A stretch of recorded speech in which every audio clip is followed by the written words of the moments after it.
ಜ್ಯೋತಿಷದ ಪಾಠಕ್ಕೆ ನಿಮ್ಮೆಲ್ಲರಿಗೂ ಸ್ವಾಗತ. ಕಳೆದ ಬಾರಿ ಪಾಠದಲ್ಲಿ ಗ್ರಹಗಳು, ಕಾರಕತ್ವಗಳು, ಪ್ಲಾನೆಟ್ಸ್, ನ್ಯಾಚುರಲ್ ಸಿಗ್ನಿಫಿಕೇಶನ್ ಈ ವಿಚಾರವನ್ನು ನೋಡಿದ್ವಿ. ಈ ಕಾರಕತ್ವ ಅಂತ ಅನ್ನೋದು ಮನುಷ್ಯನ ಅಂತರಂಗ ವಿಚಾರಗಳಿಗೆ ಸಂಬಂಧಪಟ್ಟದ್ದು ಅಥವಾ ಅಂತರಂಗದ ಅನುಭವಕ್ಕೆ ಸಂಬಂಧಪಟ್ಟದ್ದು.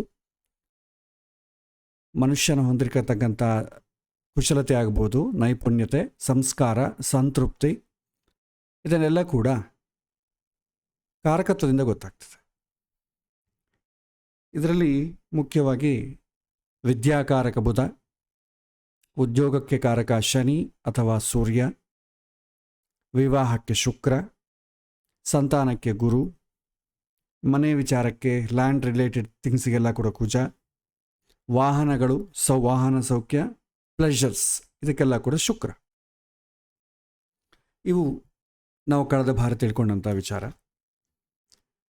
ಈ ಸಹಜ ಕಾರಕತ್ವಗಳಾಗಲಿ ಆಧಿಪತ್ಯ ಕಾರಕತ್ವಗಳಾಗಲಿ ಇವು ತಿಳ್ಕೊಳ್ಳುವಂಥ ಉದ್ದೇಶ ಏನಂತಂದರೆ, ನಮ್ಮೆಲ್ಲರಿಗೂ ಗೊತ್ತಿದೆ ಮನುಷ್ಯ ಆಗುವಂಥ ಸುಖ ದುಃಖಗಳಿಗೆ ಹಿಂದಿನ ಜನ್ಮದ ಪುಣ್ಯವೇ ಕಾರಣ, ಪುಣ್ಯ ಪಾಪಗಳೇ ಕಾರಣ.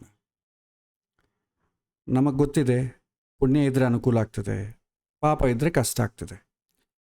ಸೊ ಇದು ಪುಣ್ಯ ಅಂತನ್ನೋದು ಯಾವ ವಿಚಾರದಲ್ಲಿದೆ?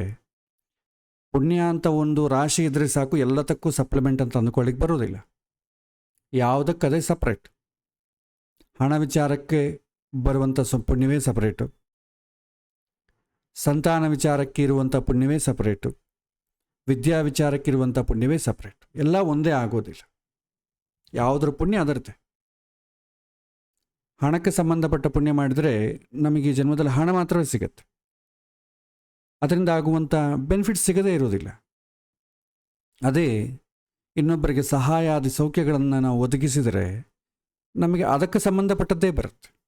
ಸೊ ಒಟ್ಟಿಗೆ ನಾವು ತಿಳ್ಕೊಳ್ಬೇಕಾದೇನಂತಂದರೆ, ನಾವು ಒಂದು ರೆಟ್ರೋಸ್ಪೆಕ್ಟಿವ್ ವೇಯಲ್ಲಿ ನೋಡಿದ್ರೆ ಇವತ್ತಿನ ದಿನ ನಾವು ಏನು ಸುಖ ಪಡ್ತಾ ಇದ್ದೇವೆ, ಅಥವಾ ಸುಖ ಅಂತಂದರೆ ಅನುಕೂಲ, ನಮ್ಮ ಮನಸ್ಸು ಏನನ್ನು ಬಯಸ್ತದೋ ಅದು ನಮಗೆ ಅನುಕೂಲ ಆಗಬೇಕು ಅಂತಂದರೆ ಆ ವಿಚಾರಕ್ಕೆ ಸಂಬಂಧಪಟ್ಟ ಪುಣ್ಯ ಇರಬೇಕು.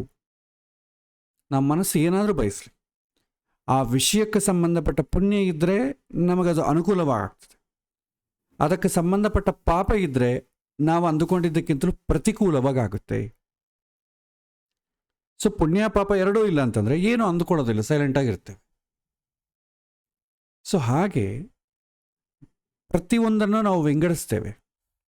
ಹಾಗಾಗಿ ನಮಗೆ ಮುಖ್ಯವಾಗಿ ಮನುಷ್ಯ ಜೀವನದಲ್ಲಿ ಮನುಷ್ಯ ಬಯಸೋದು ಮೆಜಾರಿಟಿ ಅಂದರೆ 4: ವಿದ್ಯಾ, ಉದ್ಯೋಗ, ವಿವಾಹ, ಸಂತಾನ. ಸೊ ವಿದ್ಯೆ ಬೇಕಾದರೆ ಬುದ್ಧಿ ಬೇಕು, ಹಾಗಾಗಿ ಬುಧಕಾರಕ ಆಗ್ತಾನೆ. ಉದ್ಯೋಗ ಬೇಕಾದರೆ ಸ್ಕಿಲ್ ಬೇಕು, ಮಾಡಬೇಕಾದ ಸ್ಕಿಲ್, ಮಾಡೋ ಸ್ಕಿಲ್ ಆಗಲಿ ಮಾಡಿಸುವ ಸ್ಕಿಲ್ ಆಗಲಿ, ಎರಡರಲ್ಲಿ ಯಾವುದೋ ಒಂದು ಇರಬೇಕು. ಹಾಗಾಗಿ ಸೂರ್ಯ ಮತ್ತು ಶನಿಯನ್ನು ನೋಡ್ತೇವೆ. ಹಾಗೆ ವಿವಾಹ ಆಗಬೇಕಾದ್ರೆ ದಾಂಪತ್ಯ ಸುಖಕ್ಕೆ ಬೇಕಾದಂಥ ಒಂದು ಸ್ಕಿಲ್ ಇರಬೇಕು, ಅದಕ್ಕೆ ಶುಕ್ರ ಚೆನ್ನಾಗಿರಬೇಕು. ಮತ್ತು ಸಂತಾನ ಆಗಬೇಕಾದ್ರೆ, ಸಂತಾನ ಎಲ್ಲರಿಗೂ ಇರ್ತಾರೆ, ಆದರೆ ಮಕ್ಕಳನ್ನು ಪ್ರೀತಿ ಮಾಡೋರು ಕೆಲವಿನ ಜನವೇ ಇರ್ತಾರೆ. ಎಲ್ಲರೂ ಮಕ್ಕಳನ್ನು ಪ್ರೀತಿ ಮಾಡಲಿಕ್ಕಾಗಲ್ಲ. ಸೊ ಹಾಗಾಗಿ ಮಕ್ಕಳಿಂದ ಸುಖವನ್ನಾಗಲಿ ಸಂತೋಷವನ್ನಾಗಲಿ ಆಸ್ವಾದನೆ ಮಾಡಬೇಕಾದ್ರೆ ಜಾತಕದಲ್ಲಿ ಗುರು ಚೆನ್ನಾಗಿರಬೇಕು. ಇದೆಲ್ಲ ಕೂಡ ಅಂತರಂಗದ ವಿಚಾರ. ಸೊ ಈಗ ಬಾಹ್ಯ ವಿಚಾರಕ್ಕೆ ಹೋಗೋಣ. ಇಲ್ಲಿ ಆಧಿಪತ್ಯ ಕಾರಕತ್ವಗಳು, ಸಹಜ ಕಾರಕತ್ವಗಳು ಎಲ್ಲರಿಗೂ ಕಾಮನ್. ಯಾರೇ ಜಾತಕ ತಗೊಳ್ಳಿ, ಬುಧ ಅಂದರೆ ವಿದ್ಯಾಕಾರಕ, ಶುಕ್ರ ಅಂತಂದರೆ ಕಳತ್ರಕಾರಕ, ಗುರು ಅಂತಂದರೆ ಸಂತಾನಕಾರಕ. ಅಂದರೆ ಮೆಜಾರಿಟಿ ತಗೊಂಡ್ರೆ ಇನ್ನು ಬಹಳ ಕಾರಕತ್ವಗಳಿದೆ, ಮುಖ್ಯವಾಗಿ ಮನುಷ್ಯನಿಗೆ ಬೇಕಾದಿವೆ. ಇದು ಬದಲಾಗೋದಿಲ್ಲ. ನಾವು ಎಷ್ಟು ಬಾರಿ ಹುಟ್ಟಿ ಬಂದ್ರೂ ಈ ಗ್ರಹಗಳೇ ರೆಸ್ಪಾನ್ಸಿಬಲ್ ಆಗ್ತದೆ. ಎಷ್ಟು ಜನಕ್ಕೆ ನೀವು ಅಪ್ಲೈ ಮಾಡಿದ್ರೂ ಇದೇ ರೆಸ್ಪಾನ್ಸಿಬಲ್ ಆಗುತ್ತೆ. ಇನ್ನು ಆಧಿಪತ್ಯ ಕಾರಕತ್ವಗಳು ಏನಿಡುತ್ತೆ, ಪೂರ್ವಜನ್ಮದ ಪುಣ್ಯ ಪಾಪಗಳನ್ನು ಸೂಚನೆ ಮಾಡ್ತದೆ. ಪೂರ್ವಜನ್ಮದ ಪುಣ್ಯ ಪಾಪಗಳು ಸೂಚನೆ ಮಾಡ್ತದೆ. ಈಗ ಪುಣ್ಯ ಪಾಪಗಳಲ್ಲಿ ತಾರತಮ್ಯ ಇರ್ತದೆ. ಈಗ ನಾವು ಈ ಜನ್ಮದಲ್ಲಿ ಅನುಭವಿಸುವಂಥ ಪುಣ್ಯ ಪಾಪಗಳೇ ಬರೋ ಜನ್ಮಕ್ಕೆ ಇದೇ ಥರ ಇರೋದಿಲ್ಲ. ಹಿಂದಿನ ಜನ್ಮದಲ್ಲಿ ಅನುಭವಿಸಿದಂಥ ಪುಣ್ಯ ಪಾಪಗಳು ಈ ಜನ್ಮದಲ್ಲಿ ಬರೋದಿಲ್ಲ. ಅದು ಆಗೋಗ್ತಾ ಇರ್ತದೆ, ಕನ್ಸ್ಯೂಮ್ ಆಗೋಗ್ತಾ ಇರ್ತದೆ, ಎಕ್ಸಾಸ್ಟ್ ಆಗ್ತದೆ. ಸೊ ಹಾಗಾಗಿ ಪುಣ್ಯ ಪಾಪಗಳಲ್ಲಿ ವೇರಿಯೇಷನ್ಸ್ ಇರೋದ್ರಿಂದ ಒಂದೇ ಗ್ರಹ ಅದಕ್ಕೆ ರೆಸ್ಪಾನ್ಸಿಬಲ್ ಆಗಲಿಕ್ಕೆ ಸಾಧ್ಯ ಇಲ್ಲ. ನಾವೊಂದು ಲೌಕಿಕವಾದಂಥ ಉದಾಹರಣೆ ಕೊಡ್ತೇನೆ. ಒಬ್ಬ ವ್ಯಕ್ತಿ ಏನೋ ತಪ್ಪು ಮಾಡಿದ್ದಾನೆ, ಅವನಿಗೆ ಶಿಕ್ಷೆ ಕೊಡಬೇಕು. ಶಿಕ್ಷೆ ಕೊಡೋ ಪ್ಲೇಸಲ್ಲಿ ತಂದೆ ಇದ್ದರೆ ಹೇಗಿರುತ್ತೆ, ಶಿಕ್ಷೆ ಕೊಡೋ ಪ್ಲೇಸಲ್ಲಿ ಗುರುಗಳ ಟೀಚರ್ ಇದ್ದರೆ ಹೇಗಿರುತ್ತೆ, ಶಿಕ್ಷೆ ಕೊಡೋ ಪ್ಲೇಸಲ್ಲಿ ಒಬ್ಬ ಪೊಲೀಸ್ ಇದ್ದರೆ ಹೇಗಿರುತ್ತೆ, ನಾವು ಊಹಿಸ್ಕೊಳ್ಬೋದು.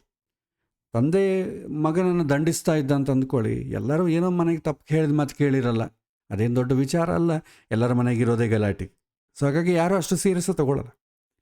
ಟೀಚರ್ ಶಿಕ್ಷೆ ಕೊಡ್ತಾ ಇದೆ ಅಂತ ಅಂದ್ಕೊಳ್ಳಿ, ಸರಿಯಾಗಿ ಓದಿರೋದಿಲ್ಲ, ಹೋಮ್ವರ್ಕ್ ಮಾಡಿದ್ರಿಲ್ಲ, ಟೀಚರ್ ಹೇಳ್ದಂಗೆ ಕೇಳೋದಿಲ್ಲ, ಅದು ದೊಡ್ಡ ವಿಷಯ ಅಲ್ಲ, ಅದು ಲೋಕಕ್ಕೆಲ್ಲ ಎಲ್ಲರ ಮನೆಗಿರೋಗಿಲ್ಲ.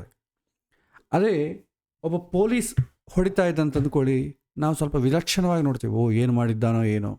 ಯಾಕಂದರೆ ಅದು ಎಲ್ಲರ ಮನೆಗಿದ್ದಂಗೆ ಇರಲ್ಲ, ಅದು ಸ್ವಲ್ಪ ಡಿಫ್ರೆಂಟ್ ಆಗಿರುತ್ತೆ. ಅಂದರೆ ಶಿಕ್ಷೆ ಕೊಡೋ ಜಾಗದಲ್ಲಿ ಒಂದೊಂದು ಗ್ರಹ ಇದ್ದಾಗ ಒಂದೊಂದು ರೀತಿ, ಅಂದರೆ ಆ ಪಾಪದ ತೀವ್ರತೆ ಅದರ ಮೇಲೆ ಗ್ರಹಗಳಿಗೆ ಓನರ್ಶಿಪ್ ಬರುತ್ತೆ, ಬದಲಾಗ್ತದೆ. ಸೊ ಹಾಗಾಗಿ ನಮ್ಮ ಜಾತಕದಲ್ಲಿ ಸಹಜಕಾರಕತ್ವಗಳು ಯಾರಿಗೂ ಬದಲಾಗಲ್ಲ. ಅಂತರಂಗ ವಿಚಾರಕ್ಕೆ, ಆಸ್ವಾದನೆಗೆ ಸಂಬಂಧಪಟ್ಟ ವಿಚಾರ ಯಾರಿಗೂ ಬದಲಾಗಲ್ಲ. ಬಾಹ್ಯ ವಿಚಾರಕ್ಕೆ ಸಂಬಂಧಪಟ್ಟಾಗ ನನಗೊಂದು ಅನುಕೂಲ ಬೇಕು, ಪ್ರತಿಕೂಲ, ಅಂದರೆ ನಾನು ಏನು ಬಯಸ್ತೀನೋ ಅದು ವ್ಯಕ್ತಿ ಆಗಬಹುದು, ವಸ್ತು ಆಗಬಹುದು, ವಿಷಯ ಆಗ್ಬೋದು. ಈ ಮೂರೇ ನಾವು ಬಯಸೋದು. ಈ ಮೂರು ಅನುಕೂಲ ಆಗಬೇಕೋ ಪ್ರತಿಕೂಲ ಆಗಬೇಕು. ಒಬ್ಬರಿಗೆ ಅನುಕೂಲ ಆಗ್ತದೆ, ಇನ್ನೊಬ್ಬರಿಗೆ ಪ್ರತಿಕೂಲ ಆಗ್ತದೆ. ಸೊ ಹಾಗಾಗಿ ಒಂದೇ ಗ್ರಹ ಇದನ್ನು ಸಿಗ್ನಿಫೈ ಮಾಡಲಿಕ್ಕೆ ಆಗೋದಿಲ್ಲ. ನಾವು ಗ್ರಹಗಳನ್ನು ತಗೊಳ್ಳೋದು ಯಾಕೆ ಅಂತಂದರೆ ಹಿಂದಿನ ಜನ್ಮದಲ್ಲಿ ಏನು ಪುಣ್ಯ ಪಾಪ ಮಾಡಿದ್ದೇವೆ ತಿಳ್ಕೊಳ್ಳೋಕ್ಕೆ. ನಮಗೆ ಸಂಕ್ಷಿಪ್ತವಾಗಿ ಎಲ್ಲರಿಗೂ ಗೊತ್ತು, ನಾನು ಸುಖ ಇವಾಗ ಅನುಭವಿಸ್ತಾ ಇದ್ದೀನಿ ಅಂತಂದರೆ ಹಿಂದಿನ ಜನ್ಮದಲ್ಲಿ ಪುಣ್ಯ ಮಾಡಿಕೊಂಡಿದ್ದೇನೆ. ಒಳ್ಳೆ ಮನೆ ಕಟ್ಟಿದ್ದೀನಿ, ಆನಂದವಾಗಿದ್ದೀನಿ ಅಂತಂದರೆ ಹಿಂದಿನ ಜನ್ಮದಲ್ಲಿ ಮನೆಗೆ ಸಂಬಂಧಪಟ್ಟ ಪುಣ್ಯ ಮಾಡ್ಕೊಂಡಿದ್ದೇನೆ. ನಾನು ಚೆನ್ನಾಗಿ ಒಳ್ಳೆ ಓದ್ಕೊಂಡಿದ್ದೀನಿ, ಯಾವ ಥರದ ನನಗೆ ಡಿಸ್ಟರ್ಬೆನ್ಸ್ ಆಗಿಲ್ಲ, ಅಮ್ಮ ಅಪ್ಪ ಚೆನ್ನಾಗಿ ಓದಿಸಿದ್ರು, ಟೀಚರ್ಸ್ ಎಲ್ಲ ಚೆನ್ನಾಗಿ ಪಾಠ ಹೇಳಿಕೊಟ್ರು, ನನಗೆ ಗ್ರಹಣ ಆಯಿತು ಅಂತಂದರೆ ನಾವು ಹಿಂದಿನ ಜನ್ಮದಲ್ಲಿ ಓದಿನಲ್ಲಿ ಪುಣ್ಯ ಮಾಡಿಕೊಂಡಿದ್ದೀವಿ ಅಂತ. ಇದೆಲ್ಲರಿಗೂ ಗೊತ್ತಿದೆ, ಆದರೆ ಮುಂಚಿತವಾಗಿ ತಿಳ್ಕೊಳ್ಳೋದು ಹೇಗೆ? ಸೊ ಅದು ನಾನು ಮಾಡಿದ್ದೀನಿ ಆದ ಮೇಲೆ ನಮಗೆ ಗೊತ್ತಾಗ್ತದೆ. ಸೊ ಮುಂಚಿತವಾಗಿ ಒಂದು ಧೈರ್ಯ ಬೇಕಲ್ವ, ಕಷ್ಟದಲ್ಲಿರ್ತೇವೆ, ಆ ಸಮಯದಲ್ಲಿ ಆಗುತ್ತೋ ಇಲ್ವೋ ಅಂತ ಒಂದು ಸಂಶಯ, ಆಗ ಒಂದು ಧೈರ್ಯ ಬೇಕು. ಅದಕ್ಕೆ ಆ ಪುಣ್ಯದ ಬಗ್ಗೆ ಮುಂಚಿತವಾಗಿ ತಿಳ್ಕೊಳ್ಬೇಕು ಅಂತಂದಾಗ ಯಾವ ಗ್ರಹ ಆ ರೀತಿಯಾದಂಥ ಪುಣ್ಯವನ್ನು ಸೂಚನೆ ಮಾಡ್ತದೆ, ಆ ರೀತಿಯಾದಂಥ ಪಾಪವನ್ನು ಸೂಚನೆ ಮಾಡ್ತದೆ ಅಂತ ನೋಡಿಕೊಳ್ತೇವೆ. ಕಾರಕತ್ವಗಳು ಸಂಸ್ಕಾರವನ್ನು ಸೂಚನೆ ಮಾಡ್ತದೆ, ಆಧಿಪತ್ಯ ಕಾರಕತ್ವಗಳು ಪೂರ್ವ ಪುಣ್ಯವನ್ನು ಸೂಚನೆ ಮಾಡ್ತದೆ, ಪೂರ್ವ ಪಾಪವನ್ನು ಸೂಚನೆ ಮಾಡ್ತದೆ. ಇದೆರಡಕ್ಕೂ ಡಿಫ್ರೆನ್ಸನ್ನು ಹೇಳ್ತೇನೆ. ಒಬ್ಬ ವ್ಯಕ್ತಿ ಉದ್ಯೋಗ ಸಿಕ್ತು ಫಸ್ಟ್ ಟೈಮ್, ಅಂದರೆ ಏನು, ಇನ್ನು ಜೀರೋ ಎಕ್ಸ್ಪೀರಿಯನ್ಸ್, ಓದಾದ ಮೇಲೆ ಹೋಗಿ ಉದ್ಯೋಗಕ್ಕೆ ಜಾಯ್ನ್ ಆದ. Experience zero, but salary 10,000 rupees. 2 ವರ್ಷ ಮಾಡ್ತಾನೆ. 2 ವರ್ಷದ ಕಾಲದಲ್ಲಿ ಅವನಿಗೆ ಪ್ರತಿ ತಿಂಗಳು 10,000 ರೂಪಾಯಿ ಸಂಬಳ ಕೊಡ್ತಾರೆ. ಅದರ ಜೊತೆಗೆ 2 ವರ್ಷದ ಎಕ್ಸ್ಪೀರಿಯನ್ಸು ಸಿಗತ್ತೆ. ಎಕ್ಸ್ಪೀರಿಯನ್ಸಲ್ಲಿ ಏನು ಕಡಿಮೆ ಆಗೋದಿಲ್ಲ, ಖಂಡಿತ ಸಿಗತ್ತೆ. ನೆಕ್ಸ್ಟ್ ಇನ್ನೊಂದು ಜಾಬಿಗೆ ಹೋದರೆ ಅವನು ಕ್ವಾಲಿಫಿಕೇ ನಂಗೆ 2 ಇಯರ್ಸ್ ಎಕ್ಸ್ಪೀರಿಯನ್ಸ್ ಇದೆ ಅಂತ ಹೇಳ್ತಾನೆ. ಅದರ ಮೇಲೆ ಅವನಿಗೆ 20,000 25,000 ಸ್ಯಾಲ್ರಿ ಕೊಡ್ತಾರೆ. ಹಾಗೆ ಬೆಳೀತಾ ಹೋಗ್ತದೆ. ಕೆಲವೊಮ್ಮೆ ರಿಸೆಷನ್ ಬಂತು, ಉದ್ಯೋಗ ಸಿಗಲಿಲ್ಲ ಅಂತಂದರೆ ಸಂಬಳ ಕಡಿಮೆ ಆಗ್ಬೋದು, ಬಟ್ ಎಕ್ಸ್ಪೀರಿಯನ್ಸ್ ಮಾತ್ರ ಗೇನ್ ಆಗ್ತಾನೇ ಹೋಗ್ತದೆ. ಹಾಗೆ ಜೀವ, ಮನುಷ್ಯನಾದವನು ಪ್ರತಿ ಜನ್ಮದಲ್ಲೂ ಹುಟ್ಟಿ ಪ್ರತಿ ಜನ್ಮದಲ್ಲೂ ನಾವು ಓದ್ಕೊಳ್ತೇವೆ, ಪ್ರತಿ ಜನ್ಮದಲ್ಲೂ ನಾವು ಸಂಪಾದನೆಗೋಸ್ಕರ ಉದ್ಯೋಗವೋ ವ್ಯಾಪಾರವೋ ಮಾಡ್ತೇವೆ, ಪ್ರತಿ ಜನ್ಮದಲ್ಲೂ ನಾವು ಮದುವೆ ಮಾಡಿಕೊಳ್ತೇವೆ, ಪ್ರತಿ ಜನ್ಮದಲ್ಲೂ ಮಕ್ಕಳನ್ನು ಹಿಡಿತೇವೆ. ಇದು ಪ್ರತಿ ಜನ್ಮದಲ್ಲಿ ಇರೋ ಕೆಲಸವೇ. ಆದರೆ ಪ್ರತಿ ಜನ್ಮದಲ್ಲೂ ನಾವು ಅದಕ್ಕೆ ತಕ್ಕಂತೆ ಪುಣ್ಯ ಪಾಪಗಳನ್ನು ಮಾಡಿಕೊಳ್ತೇವೆ, ಅದು ಬೇರೆ ವಿಚಾರ. ಆದರೆ ಪ್ರತಿ ಸಲ ನಾವು ಹುಟ್ಟಿದಾಗೂ ಈ ಮದುವೆ ಆಗಲಿ, ಉದ್ಯೋಗ ಆಗಲಿ, ವಿದ್ಯೆ ಆಗಲಿ ಹ್ಯಾಂಡಲ್ ಮಾಡೋ ಕಾಲಕ್ಕೆ ಸ್ವಲ್ಪ ಎಕ್ಸ್ಪೀರಿಯನ್ಸ್ ಬರುತ್ತಲ್ವ. ಉದ್ಯೋಗದಿಂದ ಉದ್ಯೋಗ ಬದಲಾಗೋ ಕಾಲಕ್ಕೆ ಹೇಗೆ ಎಕ್ಸ್ಪೀರಿಯನ್ಸ್ ಬರುತ್ತೋ, ನಾವು ನಂಬರ್ ಆಫ್ ಟೈಮ್ಸ್ ಈ ಭೂಮಿ ಮೇಲೆ ಹುಟ್ಟಿ ಒಂದು ಕಾರ್ಯವನ್ನು, ಅದೇ ಕೆಲಸವನ್ನು ಮತ್ತೆ ಮತ್ತೆ ಮಾಡ್ತಾ ಇದ್ದಾಗ ಎಕ್ಸ್ಪೀರಿಯನ್ಸ್ ಗೇನ್ ಆಗ್ತೇವೆ. ಆ ಎಕ್ಸ್ಪೀರಿಯನ್ಸನ್ನೇ ಇಲ್ಲಿ ನಾವೇನಂತೀವಿ ಸಂಸ್ಕಾರ ಅಂತ ಕರಿತೇವೆ. ಇದು ಇಂಟರ್ನಲ್ ವಿಚಾರ. ಯಾಕೆಂದರೆ ಜಾತಕಗಳು ಚೆನ್ನಾಗಿಯೇ ಇಲ್ಲದವರು ದಾಂಪತ್ಯ ಜೀವನದಲ್ಲಿ ಆನಂದವಾಗಿದ್ದವರು ಇದ್ದಾರೆ. ಜಾತಕಗಳು ಚೆನ್ನಾಗಿ ಕೂಡಿ ಬಂದಿದೆ ಅಂತಂದವರು ಡೈವರ್ಸ್ ತೊಗೊಂಡವರು ಇದ್ದಾರೆ.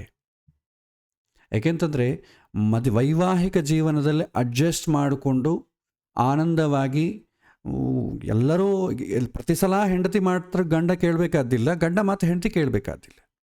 ಕೆಲವೊಮ್ಮೆ ಕೆಲವಿನ ವಿಷಯದಲ್ಲಿ ನಾವು ಕೇಳೋಣ, ಕೆಲವಿನ ವಿಷಯದಲ್ಲಿ ಅವ್ರು ಕೇಳಲಿ ಅಂತಂಬೋ ರೀತಿಯಲ್ಲಿ ಹೋದಾಗ ಜೀವನದಲ್ಲಿ ಸಮಸ್ಯೆಗಳು ಬರೋದಿಲ್ಲ, ಅಪನಂಬಿಕೆಗಳು ಬರೋದಿಲ್ಲ, ಪ್ರೀತಿ ಕಡಿಮೆ ಆಗೋದಿಲ್ಲ. ಕೆಲವಿನ ಜನ ಅಡ್ಜಸ್ಟ್ ಮಾಡ್ಕೊಂಡು ಹೋಗ್ತಾರೆ. ಅಡ್ಜಸ್ಟ್ ಮಾಡ್ಕೊಳ್ಳೋದು ಅಂದ್ರೆ ಅರ್ಥ ಏನಂತಂದರೆ ಹಿಂದಿನ ಜನ್ಮದಲ್ಲಿ ಈ ಥರ ಎಕ್ಸ್ಪೀರಿಯನ್ಸ್ಗಳನ್ನ ಗೇನ್ ಮಾಡಿದ್ದಾನೆ ಅಂತ ಅರ್ಥ. ಎಕ್ಸ್ಪೀರಿಯನ್ಸ್ ಯಾರು ಗೇನ್ ಮಾಡಿರ್ತಾರೋ ಅವನಿಗೆ ಚೆನ್ನಾಗಿ ಹ್ಯಾಂಡಲ್ ಮಾಡ್ತಾನೆ.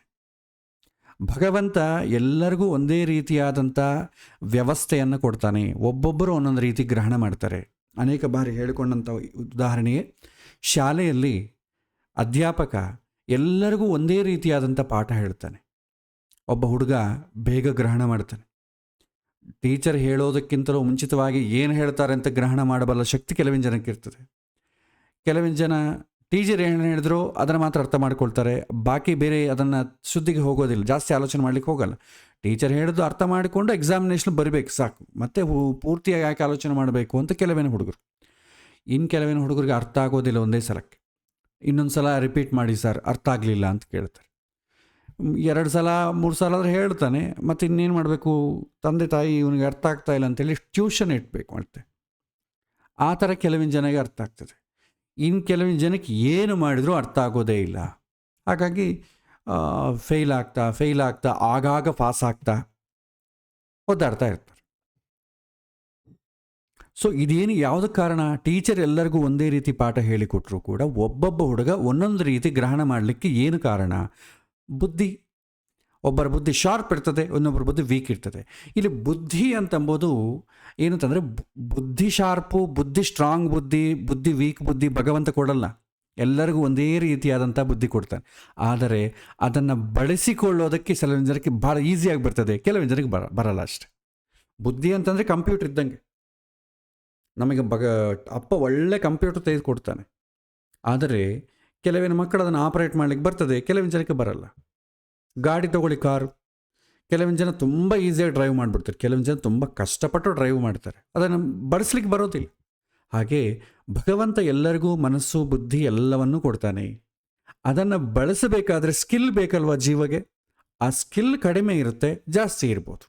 ಇದು ಏನು ಯಾರು ಸೂಚನೆ ಮಾಡ್ತಾರೆ ಅಂತಂದರೆ ಸಹಜ ಕಾರಕತ್ವಗಳು ಸೂಚನೆ ಮಾಡ್ತದೆ. ಇದಕ್ಕೆ ಪುಣ್ಯ ಪಾಪಕ್ಕೆ ಸಂಬಂಧ ಇಲ್ಲ, ಇದು ಎಕ್ಸ್ಪೀರಿಯನ್ಸ್ ಮೇಲೆ ಬರುತ್ತೆ. ಒಳ್ಳೆ ಕೆಲಸಗಳನ್ನ ಮಾಡ್ತಾ ಇದ್ದರೆ ಯಾವುದೋ ಒಂದು ಜನ್ಮದಲ್ಲಿ ಒಳ್ಳೆ ಕೆಲಸವನ್ನು ಈಸಿಯಾಗಿ ಮಾಡಲಿಕ್ಕೆ ಅವನು ಆಟೋಮೆಟಿಕ್ಕಾಗಿ ಬಂದುಬಿಡ್ತದೆ. ಅವನು ಏನು ಮಾಡಿದ್ರೂ ಸಹಜವಾಗಿ ಒಳ್ಳೇದಾಗ್ಬಿಡ್ತದೆ. ಇನ್ನು ಕೆಲವಿನ ಜನ ಕೆಟ್ಟ ಕೆಲಸ, ಬೈಯೋದಾಗಲಿ ಹೊಡೆಯೋದಾಗಲಿ ಅವ್ರಿಗೆ ನ್ಯಾಚುರಲಾಗಿ ಬಂದುಬಿಡ್ತದೆ. ಕೆಲವಿನ ಜನ ಅಂತ ಇರ್ತಾರೆ, ನಾವೇನು ಮಾಡ್ತೇವೆ, ಎಲ್ಲ ಹೋಗ್ಬೇಕಾದ್ರೆ ಅಂಥವ್ರನ್ನ ಕರ್ಕೊಂಡು ಹೋಗ್ತೇವೆ. ನಂಗೆ ಮಾತಾಡ್ಲಿಕ್ಕೆ ಬರಲ್ಲ, ನೀನು ನನ್ನ ಜೊತೆಗೆ ಬಾ. ಅವ್ರ ಹಿಂದೆ ಮುಂದೆ ಇಲ್ಲಂಗೆ ಜೋರು ಮಾತಾಡ್ಬಿಡ್ತಾರೆ, ನಮಗೆ ಅದು ಮಾತಾಡ್ಲಿಕ್ಕೆ ಬರೋದಿಲ್ಲ. ಸೊ ಹಾಗೆ ಸ್ವಲ್ಪ ಜನಕ್ಕೆ ಕೋಪ ಇದೆಲ್ಲ ನ್ಯಾಚುರಲ್ ಆಗಿ ಬರುತ್ತೆ. ಯಾಕೆಂದರೆ ಜನ್ಮಗಳಿಂದ ಸಂಸ್ಕಾರದಿಂದ ಪಡ್ಕೊಂಡು ಬಂದಂಥದ್ದು, ಎಕ್ಸ್ಪೀರಿಯನ್ಸ್ ಗೇನ್ ಮಾಡಿದ್ದು, ಇದು ತುಂಬ ಇಂಪಾರ್ಟೆಂಟ್ ರೋಲ್ ಪ್ಲೇ ಮಾಡ್ತದೆ. ಪುಣ್ಯ ಪಾಪಗಳಿಂದ ನಿಮಗೆ ಅನುಕೂಲ ಪ್ರತಿಕೂಲಗಳಾಗ್ತದೆ. ಪುಣ್ಯ ಜಾಸ್ತಿ ಇದ್ದರೆ ಹಣ ಬರುತ್ತೆ, ಪುಣ್ಯ ಜಾಸ್ತಿ ಇದ್ದರೆ ಒಳ್ಳೆ ಹೆಂಡತಿ ಸಿಗ್ತಾಳೆ, ಒಳ್ಳೆ ಗಂಡ ಸಿಗ್ತಾನೆ. ಪುಣ್ಯ ಜಾಸ್ತಿ ಇದ್ದರೆ ಒಳ್ಳೆ ಕಾಲೇಜು, ಒಳ್ಳೆ ಸ್ಕೂಲು ಸಿಗತ್ತೆ. ಪುಣ್ಯ ಜಾಸ್ತಿ ಇದ್ದರೆ ಒಳ್ಳೆ ಮಕ್ಕಳು ಹುಡ್ತಾರೆ. ಆದರೆ ಅದರ ಜೊತೆಗೆ ಸಂಸ್ಕಾರವೂ ಇತ್ತು ಅಂದ್ಕೊಳ್ಳಿ, ಒಳ್ಳೆ ಹೆಂಡತಿ ಅಥವಾ ಗಂಡ ಸಿಕ್ಕಿದ್ದ ಅಂದ್ಕೊಳ್ಳಿ, ಅವ್ರ ಜೊತೆ ನಾವು ಸಂತೋಷವಾಗಿರ್ಬೇಕಲ್ಲ. ಸಂತೋಷವಾಗಿರಬೇಕಾದ್ರೆ ನಮಗೆ ಸ್ಕಿಲ್ ಇರಬೇಕು. ಹೆಂಡತಿ ಜೊತೆ ಗಂಡನ ಜೊತೆ ಯಾವ ರೀತಿ ಮಾತಾಡಬೇಕು, ಯಾವ ರೀತಿ ಅಡ್ಜಸ್ಟ್ ಮಾಡ್ಕೊಂಡು ಹೋಗಬೇಕು ಅಂತ ನಮಗೆ ಗೊತ್ತಿರಬೇಕು. ಒಳ್ಳೆ ಕಂಪನಿಯಲ್ಲಿ ಉದ್ಯೋಗ ಸಿಕ್ಕಿದೆ, ಕೆಲಸ ಮಾಡಲಿಕ್ಕೆ ಬೇಕಾದ ಸ್ಕಿಲ್ ನಮಗೇ ಬರಬೇಕು. ಇಲ್ಲದ್ರೆ ಅಮೆರಿಕ ಅಂತ ಕಡೆ ಹೋದರೆ ಕೂಡ ರಿಸೆಷನ್ ಆಗಿ ಮತ್ತೆ ಹೊರಗೆ ಬಂದುಬಿಡ್ತೇವೆ ನಾವು. ಅದೇ ರೀತಿ ಒಳ್ಳೆ ಮಕ್ಕಳಿರೋದು, ಮಕ್ಕಳು ಭಗವಂತ ಕೊಡ್ತಾನೆ, ಒಳ್ಳೆತನವಾಗಿ ನಾವು ನೋಡ್ಕೊಳ್ಬೇಕು. ನಾವು ಅವರ ನಮ್ಮ ಸಂಸ್ಕಾರವನ್ನು ಅವ್ರಿಗೆ ಕೊಟ್ಟು ಈ ರೀತಿ ಜೀವನ ಮಾಡಬೇಕಪ್ಪ ಅಂತ ಹೇಳ್ಕೊಡ್ಬೇಕು. ಸೊ ಹಾಗಾಗಿ ಎರಡೂ ಬೇರೆ. ಪುಣ್ಯ ಪಾಪಗಳಿದ್ದಷ್ಟು ಮಾತ್ರಕ್ಕೆ ಮನುಷ್ಯ ಸಂತೋಷ ಪಡಬೇಕು, ದುಃಖ ಪಡಬೇಕು ಅಂತಿಲ್ಲ. ಪುಣ್ಯ ಜಾಸ್ತಿ ಇತ್ತು ಅಂದ್ಕೊಳ್ಳಿ, ಒಳ್ಳೆ ಸಂಸ್ಕಾರ ಇಲ್ಲ ಅಂತಂದರೆ ಲೌಕಿಕವಾದಂಥ ಸುಖ ಭೋಗಗಳನ್ನ ಅನುಭವಿಸಿದಂಗೆ ಕಾಣ್ತೀರಾ ಅಷ್ಟೇ ಎಲ್ಲರಿಗೂ. ಅವ್ರು ನೋಡು ಭಗವಂತ ಏನು ಕೊಟ್ಟಿದ್ದಾನೆ, ತುಂಬ ಚೆನ್ನಾಗಿದ್ದಾರೆ. ಆದರೆ ಅದರ ಹೇಗೆ ಬಳಸಬೇಕು ಅವ್ನಿಗೆ ಬರೋದೇ ಇಲ್ಲ. ಅವನಿಗೆ ಅದರಿಂದ ಯಾವ ಥರ ಬೆನಿಫಿಟ್ ತೊಗೋಬೇಕು, ಅವನು ತುಂಬ ಒದ್ದಾಡ್ತಾನೆ ಇರ್ತಾನೆ. ಅದೇ ರೀತಿ ಹಿಂದಿನ ಜನ್ಮ ಪಾಪ ಇದ್ದಷ್ಟು ಮಾತ್ರಕ್ಕೆ ಎಲ್ಲರೂ ಸಫರ್ ಆಗಬೇಕಾಗಿಲ್ಲ. ಹ್ಯಾಂಡಲ್ ಮಾಡುವಂಥ ಎಕ್ಸ್ಪೀರಿಯನ್ಸ್ ಇದ್ದರೆ, ಸಂಸ್ಕಾರ ಇದ್ದರೆ, ಪಾಪ ಆದರೆ ಕೂಡ ಈಸಿಯಾಗಿ ಹ್ಯಾಂಡಲ್ ಮಾಡಿಬಿಡ್ತಾನೆ. ತುಂಬ ಕಷ್ಟ ಬರುತ್ತೆ. ಕೆಲವಿನ ಜನ ಬೇಗ ಹೊರಗೆ ಬರ್ತಾರೆ, ಕೆಲವಿನ ಜನ ಬೇಗ ಹೊರಗೆ ಬರಲಿಕ್ಕಾಗಲ್ಲ. ಸೊ ಹೀಗೆ ಪರೀಕ್ಷೆ ಅಂತಂದರೆ ಒಂಥರ ಶಿಕ್ಷಣ ಇದ್ದಂಗೆ, ಶಿಕ್ಷೆ ಇದ್ದಂಗೆ. ಪರೀಕ್ಷೆಯಲ್ಲಿ ಕೆಲವಿನ ಜನ ಬೇಗ ಪಾಸ್ ಆಗಿಬಿಡ್ತಾರೆ, ಕೆಲವಿನ ಜನ ಪಾಸ್ ಆಗಲ್ಲ, ಫೇಲ್ ಆಗ್ತಾರೆ. ಜೀವನ ಅಂತಂಬೋ ಪರೀಕ್ಷೆಯಲ್ಲೂ ಅಷ್ಟೇ. ನಾವು ಶರೀರ ಇಟ್ಟುಕೊಂಡು, ಶರೀರ ಅಂತಂಬೋ ಯೂನಿಫಾರ್ಮ್ ತಗೊಂಡು ಶಾಲೆಗೆ ಬಂದಿದ್ದೇವೆ, ಭೂಮಿ ಎಂಬೋ ಶಾಲೆಗೆ. ಇಲ್ಲಿ ಟೀಚರು ಅಂದರೆ ಪ್ರಕೃತಿ ಮೂಲಕವಾಗಿ ನಾವು ಎಲ್ಲವನ್ನ ಕಲ್ತ್ಕೊಳ್ತಾ ಇದ್ದೇವೆ. ಕೊನೆಗೆ ಒಂದಿನ ಎಕ್ಸಾಮ್ ಬರೆದು ಹೋಗಬೇಕು. ಅಂತ್ಯಕಾಲೇಚು ಮಾಮೇವ 8ನೇ ಅಧ್ಯಾಯದಲ್ಲಿ ಭಗವಂತ ಹೇಳ್ತಾನಲ್ಲ, ಕೊನೆ ಕಾಲಕ್ಕೆ ನಿನ್ನ ಮನಸ್ಸಿನಲ್ಲಿ ಏನಿರ್ತೀಯೋ ಮುಂದೆ ಅದೇ ಆಗ್ತೀಯಾ. That is the exam. ಎಲ್ಲರೂ ಭಗವಂತ ಹೇಳ್ಕೊಟ್ಟಿದ್ದೆಲ್ಲ ಕೂಡ ಎಲ್ಲ ಬರಲಿಕ್ಕಾಗೋದಿಲ್ಲ. ನಾವು ಸಾಯೋ ಟೈಮಿಗೆ ಭಗವಂತನ ನೆನಪು ಬರಬೇಕು ಅಂತಂದರೆ ಎಲ್ಲಿ ಬರ್ತದೆ? ನಾವೆಲ್ಲ ಸಾಯೋದೆಲ್ಲಿ? ಐ ಸಿ ಯುಲಿ ನಮ್ಮ ಥರದೇ ಇರೋ ಒಂದು 10 ಜನ ಆ ಕಡೆ ಈ ಕಡೆ ಮಲಗಿಸಿರ್ತಾರೆ. ದಿನಕ್ಕೊಂದು ಬೆಡ್ ಖಾಲಿ ಆಗ್ತಾ ಇರುತ್ತೆ. ಆಯಿತು, ನನ್ನ ನಂಬರ್ ಯಾವಾಗ ಬರ್ತೋ ಏನೋ ಅಂತ ಹೆದರ್ಕೊಂಡು ಬದುಕ್ತೀವಿ. ಆಗಲಿ ಭಗವಂತನ ನೆನಪೆಲ್ಲಿಂದ ಬರಬೇಕು. ಹಾಗೆ ಜೀವನ ಅಂತಂಬೋದು ಕೂಡ ಒಂದು ಎಕ್ಸಾಮ್ ಇದ್ದಂಗೆ. ಸೊ ಪುಣ್ಯ ಪಾಪ ಇದ್ದಷ್ಟು ಮಾತ್ರ ಹೆದರೋ ಕೆಲಸ ಇಲ್ಲ. ಸಂಸ್ಕಾರ ಗಟ್ಟಿಯಾಗಿದ್ದರೆ ಮಾತ್ರ ಪುಣ್ಯ ಪಾಪವನ್ನು ಹ್ಯಾಂಡಲ್ ಮಾಡಲಿಕ್ಕಾಗ್ತದೆ. ಅದಕ್ಕೆ ಸಹಜ ಕಾರಕತ್ವಗಳೇ ತುಂಬ ಇಂಪಾರ್ಟೆಂಟ್ ರೋಲ್ ಪ್ಲೇ ಮಾಡೋದು. ಹಣ ಇರೋದು ಮುಖ್ಯ ಅಲ್ಲ, ಹಣವನ್ನು ಅನುಭವಿಸೋ ಯೋಗ ಇರೋದು ಮುಖ್ಯ. ಒಳ್ಳೆ ಮಕ್ಕಳಿರೋದು ಮುಖ್ಯ ಅಲ್ಲ, ಮಕ್ಕಳನ್ನು ಪ್ರೀತಿಯಿಂದ ಆಸ್ವಾದನೆ ಮಾಡೋ ಗುಣ ಮುಖ್ಯ. ಒಳ್ಳೆ ಉದ್ಯೋಗ ಮಾಡೋದು ಸಿಗೋದು ಮುಖ್ಯ ಅಲ್ಲ, ಉದ್ಯೋಗವನ್ನು ಮಾಡಲಿಕ್ಕೆ ಬೇಕಾದಂಥ ಟ್ಯಾಲೆಂಟ್ ಇರೋದು ಮುಖ್ಯ. ಹಾಗಾಗಿ ಸಹಜ ಕಾರಕತ್ವಗಳು ತುಂಬ ಇಂಪಾರ್ಟೆಂಟ್. ಅದು ಅಂತರಂಗದಲ್ಲಿ ಶಾಂತಿ ನೆಮ್ಮದಿಯನ್ನು ಕೊಡುವಂಥದ್ದು. ನಮಗೆ ಶಾಂತಿ ನೆಮ್ಮದಿ ಬೇಕಾಗಿಲ್ಲ, ಬರೀ ಹಣ ಇದ್ದರೆ ಸಾಕು ಅಂತಂದರೆ ಆ ವಿಚಾರಕ್ಕೆ ನಾವು ಅದನ್ನು ನೋಡೋದು ಬೇಕಾಗಿಲ್ಲ. ಇವತ್ತಿನ ದಿನ ಎಲ್ಲರಿಗೂ ಉದ್ಯೋಗ ಬೇಕು, ಅದರಿಂದ ನೆಮ್ಮದಿ ಬೇಕು ಅಂತ ಯಾರೂ ಬಯಸಲ್ಲ. ಯಾರೂ ಕೂಡ ಎದೆ ಮೇಲೆ ಕೈ ಇಟ್ಕೊಂಡು ನನ್ನ ಉದ್ಯೋಗದಲ್ಲಿ ನಾನು ಸಂತೋಷವಾಗಿ ಆಸ್ವಾದನೆ ಮಾಡ್ತಾ ಇದ್ದೀನಿ ಅಂತ ಹೇಳಿಕೊಳ್ಳೋರು ತುಂಬ ವಿರಳ, ಮೈನರ್ ಪೀಪಲ್. ನಾವು ಒಳ್ಳೆ ದೊಡ್ಡ ಉದ್ಯೋಗ, ನಮ್ಮ ಟ್ಯಾಲೆಂಟಿಗೆ ತಕ್ಕಂಥ ಉದ್ಯೋಗ ಮಾಡಿದರೂ ಕೂಡ ಯಾಕಪ್ಪ ಉದ್ಯೋಗ ಬರುತ್ತೆ, ಯಾವಾಗ ವೀಕೆಂಡ್ಸ್ ಬರುತ್ತೆ ಅಂತ ಕಾಯ್ತಾ ಕೂತಿರ್ತೇವೆ. ನೆಮ್ಮದಿ ಇದೆ ಅಂತ ಯಾರೂ ಅಂದ್ಕೊಳ್ಳಲ್ಲ. ಆದರೆ ಬೆನಿಫಿಟ್ಸ್ ಬೇಕು, ಬೆನಿಫಿಟ್ಸ್ ಮಾತ್ರ ಸಿಗಬೇಕು, ಇದ್ದರೆ ಸಾಕು ಅಂತ ಅಂದ್ಕೊಂಡ್ರೆ ಆಧಿಪತ್ಯ ಕಾರಕತ್ವಗಳನ್ನು ನೋಡ್ತೇವೆ. ಅದರ ಜೊತೆ ನೆಮ್ಮದಿಯೂ ಬೇಕಾದರೆ ಸಹಜ ಕಾರಕತ್ವಗಳು ನೋಡ್ತಾರೆ. ನೀವು ನೋಡಿ, ಬೆನಿಫಿಟ್ಸ್ ಜಾಸ್ತಿ ಇರೋರೇ ಜ್ಯೋತಿಷತ್ತು ಓಡಿ ಬರ್ತಾರೆ ಫಸ್ಟ್. ಹಳ್ಳಿಯಾಗಿರೋವಂಥ ಕಷ್ಟಪಡುವಂಥವ್ರು ಯಾರು ಜ್ಯೋತಿಷತ್ರ ಯಾರೂ ಬರಲ್ಲ. ನಮ್ಮ ತಂದೆಯವರು ಜ್ಯೋತಿಷರು ಒಂದು ಹಳ್ಳಿಯಲ್ಲಿರ್ತಾರೆ. ನಾನು ಅವಾಗವಾಗ ಚರ್ಚೆಯಲ್ಲಿ ಕೇಳೋದುಂಟು, ನಿನ್ನ ಹತ್ರ ಯಾವ ಥರ ಸಮಸ್ಯೆಗಳು ಬರುತ್ತೆ. ನಮ್ಮ ಅಪ್ಪನ ಹತ್ರ ಬರೋರು ಯಾವಾಗ ಬೆಳೆ ಹಾಕಬೇಕು, ಮದುವೆಗೆ ಹೊಂದಾಣಿಕೆ ಆಗ್ತಾ ಇದೆಯೋ ಇಲ್ವೋ, ನೀರು ಬೀಳುತ್ತೋ ಇಲ್ವೋ, ಹುಡುಗಿಯನ್ನು ಮನೆಗೆ ಕರ್ಕೊಂಡು ಹೋಗಬೇಕು, ಹುಡುಗಿಯನ್ನು ಕರ್ಕೊಂಡು ಬರಬೇಕು, ಯಾವ ಬೆಳೆ ಹಾಕಲಿ, ಇಂಥ ಪ್ರಶ್ನೆಗಳೇ ಕೇಳ್ತಾರೆ.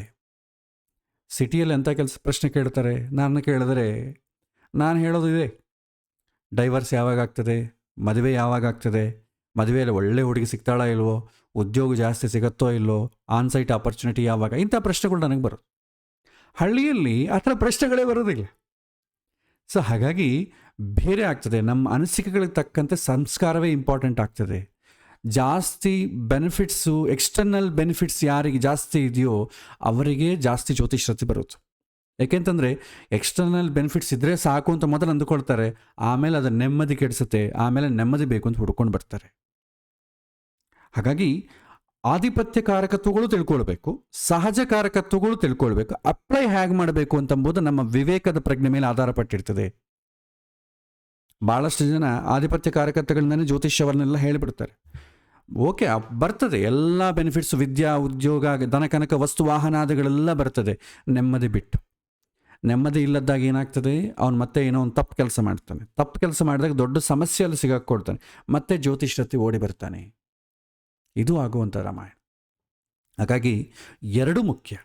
ಸೊ ಈಗ ಆಧಿಪತ್ಯ ಕಾರಕತ್ವಗಳು ನೋಡೋಣ. ಅಂದರೆ ನಾವು ಯಾವುದಾದ್ರೂ ಒಂದು ಕೆಲಸವನ್ನು ಒಂದು ಕರ್ಮವನ್ನು ಮಾಡಿದಾಗ ಅದಕ್ಕೆ ಒಂದು ರಿಸಲ್ಟ್ ಅಂತಂಬೋದು ಬರುತ್ತೆ. ಒಂದು ಕೆಲಸವನ್ನು ಮಾಡುವಾಗ ನನಗೋಸ್ಕರ ಮಾಡ್ತಾ ಇದ್ದೇನೆ ಅಂತ ಒಳ್ಳೆ ಕೆಲಸ ಮಾಡಿದ್ವಿ ಅಂದ್ಕೊಳ್ಳಿ, ನನಗೋಸ್ಕರ ಮಾಡ್ತಾ ಇದ್ದೇನೆ, ಅಂಡರ್ಲೈನ್ ಮಾಡ್ಕೊಳ್ಳಿ.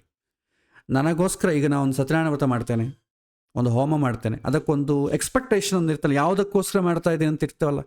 ನಾನು ಲೋಕ ಕಲ್ಯಾಣಕ್ಕೋಸ್ಕರ ಮಾಡ್ತಾ ಇದ್ದೀನಿ, ನನ್ನ ಕರ್ತವ್ಯ ಅಂತ ಮಾಡ್ತಾ ಇದ್ದೀನಿ ಅಂತ ಯಾರೂ ಮಾಡಲ್ಲ. ಎಲ್ಲ ನಮ್ಮ ಮಕ್ಕಳು, ಮನೆ ಮಕ್ಕಳೆಲ್ಲ ಚೆನ್ನಾಗಿರಬೇಕು, ಯಾವುದೋ ಒಂದು ಎಕ್ಸ್ಪೆಕ್ಟೇಷನ್ ಇಟ್ಕೊಡ್ತೇವೆ. ಆದ್ದರಿಂದ ಒಳ್ಳೆ ಕೆಲಸ ಮಾಡಿದಾಗ, ಒಳ್ಳೆ ಕೆಲಸ ಅಂದರೆ ಮತ್ತೆ ಡಿಫೈನ್ ಮಾಡ್ಕೊಳ್ಬೇಕು. ಯಾರಿಗೆ ಯಾವ್ದು ಇಷ್ಟ ಆಗುತ್ತೋ ಅದು ಒಳ್ಳೇದಲ್ಲ. ಭಾಳ ಜನ ಈ ಸಂಬಂಧಗಳು ಹೊಂದಾಣಿಕೆಗಳು ನೋಡೋಕಲಕ್ಕೆ ಬರ್ತಾರೆ. ತುಂಬ ಒಳ್ಳೆ ಹುಡುಗ ಹಾಚಾರೆ, ಜಾತಕ ನೋಡಿ ಅವರೇ ಸರ್ಟಿಫೈ ಮಾಡಿಬಿಡ್ತಾರೆ ಒಳ್ಳೆ ಹುಡುಗ ಅಂತ. ಒಳ್ಳೆ ಹುಡುಗಕ್ಕೆ ಡೆಫಿನೇಷನ್ ಏನು? ಒಳ್ಳೆಯದಕ್ಕೆ ನನಗಿಷ್ಟ ಆಯಿತು ಅದೇ ಒಳ್ಳೇದು. ನನಗಿಷ್ಟ ಆದದ್ದು ಒಳ್ಳೆಯದು ಯಾವತ್ತಿಗೂ ಆಗಲ್ಲ. ನನಗಿಷ್ಟ ಆಗೋದು ಕೆಟ್ಟದ್ದು ಕೂಡ ಆಗಲಿಕ್ಕೆ ಸಾಧ್ಯ ಉಂಟು. ಒಳ್ಳೆಯದು ಕೆಟ್ಟದ್ದು ಅಂತ ಹೇಗೆ ಡಿಫೈನ್ ಮಾಡ್ತಾರೆ ಅಂದರೆ, ಯಾವುದು ಹೇಗೆ ಮಾಡಬೇಕು ಅಂತ ನಮ್ಮ ಹುಟ್ಟಿದಾಗ ನಮಗೊಂದು ಯೂಸರ್ ಮ್ಯಾನ್ಯುವಲ್ ಕೊಟ್ಟು ಭಗವಂತ ಕಳಿಸಿದ್ದಾನೋ, ಈ ಶರೀರವನ್ನು ಹೀಗೆ ಬಳಸಬೇಕು ಅಂತ. ಅದಕ್ಕೆ ಅನುಕೂಲವಾಗಿ ಯಾವಾಗ ಮಾಡ್ತೀವೋ ಅದು ಒಳ್ಳೆಯದು, ಅದಕ್ಕೆ ಪ್ರತಿಕೂಲವಾಗಿ ಯಾವಾಗ ನಡ್ಕೊಳ್ತೀವೋ ಅದು ಕೆಟ್ಟದ್ದು. ಯಾವುದು ಮಾಡಬಾರ್ದು ಅಂತ ಹೇಳಿರ್ತಾರೋ ಅದು ಕೆಟ್ಟದ್ದು, ಯಾವುದು ಮಾಡಬೇಕಾದ್ದು ಅಂತ ಹೇಳಿರ್ತಾರೋ ಅದು ಒಳ್ಳೆಯದು. ಇದರಿಂದ ಪುಣ್ಯ ಪಾಪಗಳು ಬರುತ್ತೆ ಹೊತ್ತು ನನ್ನ ಇಷ್ಟ ಬಂದಾಗಲ್ಲ. ನನ್ನ ಮನಸ್ಸಿಗೆ ಹೀಗೆ ಅನಿಸಿತು, ಒಳ್ಳೆಯದು ಅನಿಸ್ತು, ನಾನು ಮಾಡ್ತೇನೆ, ಅದು ಒಳ್ಳೆಯದು ನಮಗಾಗಬಹುದು. ಆದರೆ ಜಗತ್ತಿಗೆ ಆಗೋಗ್ಬೇಕಂತಿಲ್ಲ. ನಾವು ಪರಿಸರದ ಶಿಶು, ನಾವು ಎಲ್ಲರ ಜೊತೆ ಬೆರೆತು ಬೆಳಿಬೇಕು. ಸೊ ನನಗೊಬ್ಬನಿಗೆ ಇಷ್ಟ ಆದರೆ ಸಾಲದಲ್ವಾ, ಸಮಾಜಕ್ಕೆಲ್ಲ ಇಷ್ಟ ಆಗಬೇಕು. ಸೊ ಯೂಸರ್ ಮ್ಯಾನ್ಯುವಲ್ ಏನಿರುತ್ತೆ, ಎಲ್ಲರಿಗೂ ಅನುಕೂಲವಾದಂಥ ಕಾಮನ್ ಧರ್ಮ ಒಂದಿರುತ್ತೆ, ಅದನ್ನೇ ಸನಾತನ ಧರ್ಮ ಅಂತೇವೆ. ವೇದಗಳು ಸೂಚನೆ ಮಾಡಿ ಹೇಳೋದೇ, ನಾವು ಜೀವನ ಮಾಡಬೇಕು, ಎಲ್ಲರ ಸಹಕಾರದಿಂದಲೂ ಜೀವನ ಮಾಡಬೇಕು, ನಾವು ಮತ್ತೆ ಎಲ್ಲರಿಗೂ ಸಹಕಾರ ಮಾಡ್ತಾ ಜೀವನ ಮಾಡಬೇಕು ಅಂತ ಶಾಸ್ತ್ರ ಹೇಳುತ್ತೆ. ನನಗೆಲ್ಲರೂ ಸಹಕಾರ ಮಾಡಬೇಕು, ನನಗ್ಯಾರೂ ಬೇಕಾಗಿಲ್ಲ ಅಂತಂದರೆ ಅವನು ಕೃತಜ್ಞ ಅಂತ ಹೇಳ್ತಾರೆ. ಅದಕ್ಕೆ ಸಂಬಂಧಪಟ್ಟ ಪ್ರತಿಯೊಂದಕ್ಕೂ ಲೆಕ್ಕಾಚಾರ ಇರ್ತದೆ. ಪುಣ್ಯ ಪಾಪಗಳನ್ನ ಕೌಂಟ್ ಮಾಡೋದು ಯಾರು? ಚಿತ್ತ ಗುಪ್ತ ಅಂತೇವೆ, ಚಿತ್ರ ಅಂತೇವೆ. CHITRA, TRA ಅಲ್ಲ, CHITTHA, ಚಿತ್ತ.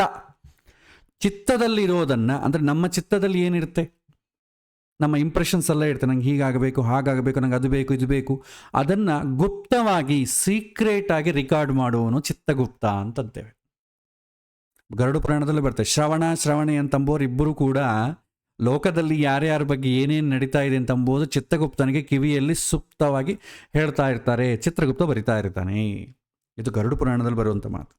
So whatever it, so ಎಲ್ಲೋ ಒಂದು ಕಡೆ ರಿಕಾರ್ಡ್ ಅಂತೂ ಆಗ್ತದೆ. ಅದು ನೋಡಿಯೇ ರಿಕಾರ್ಡ್ ಮಾಡಬೇಕಾಗಿಲ್ಲ. ಭಗವಂತ ನಮ್ಮ ಅಂತರಂಗದಲ್ಲಿ ನಮ್ಮ ತಲೆಯಾಗಿ ಏನಿದೆಯೋ ಆಟೋಮೆಟಿಕಾಗಿ ಗೊತ್ತಾಗ್ತದೆ ಭಗವಂತನಿಗೆ. ಅದೊಂದು ವ್ಯವಸ್ಥೆ ಗೊತ್ತಾಗ್ತದೆ, ರಿಕಾರ್ಡ್ ಮಾಡ್ತಾರೆ.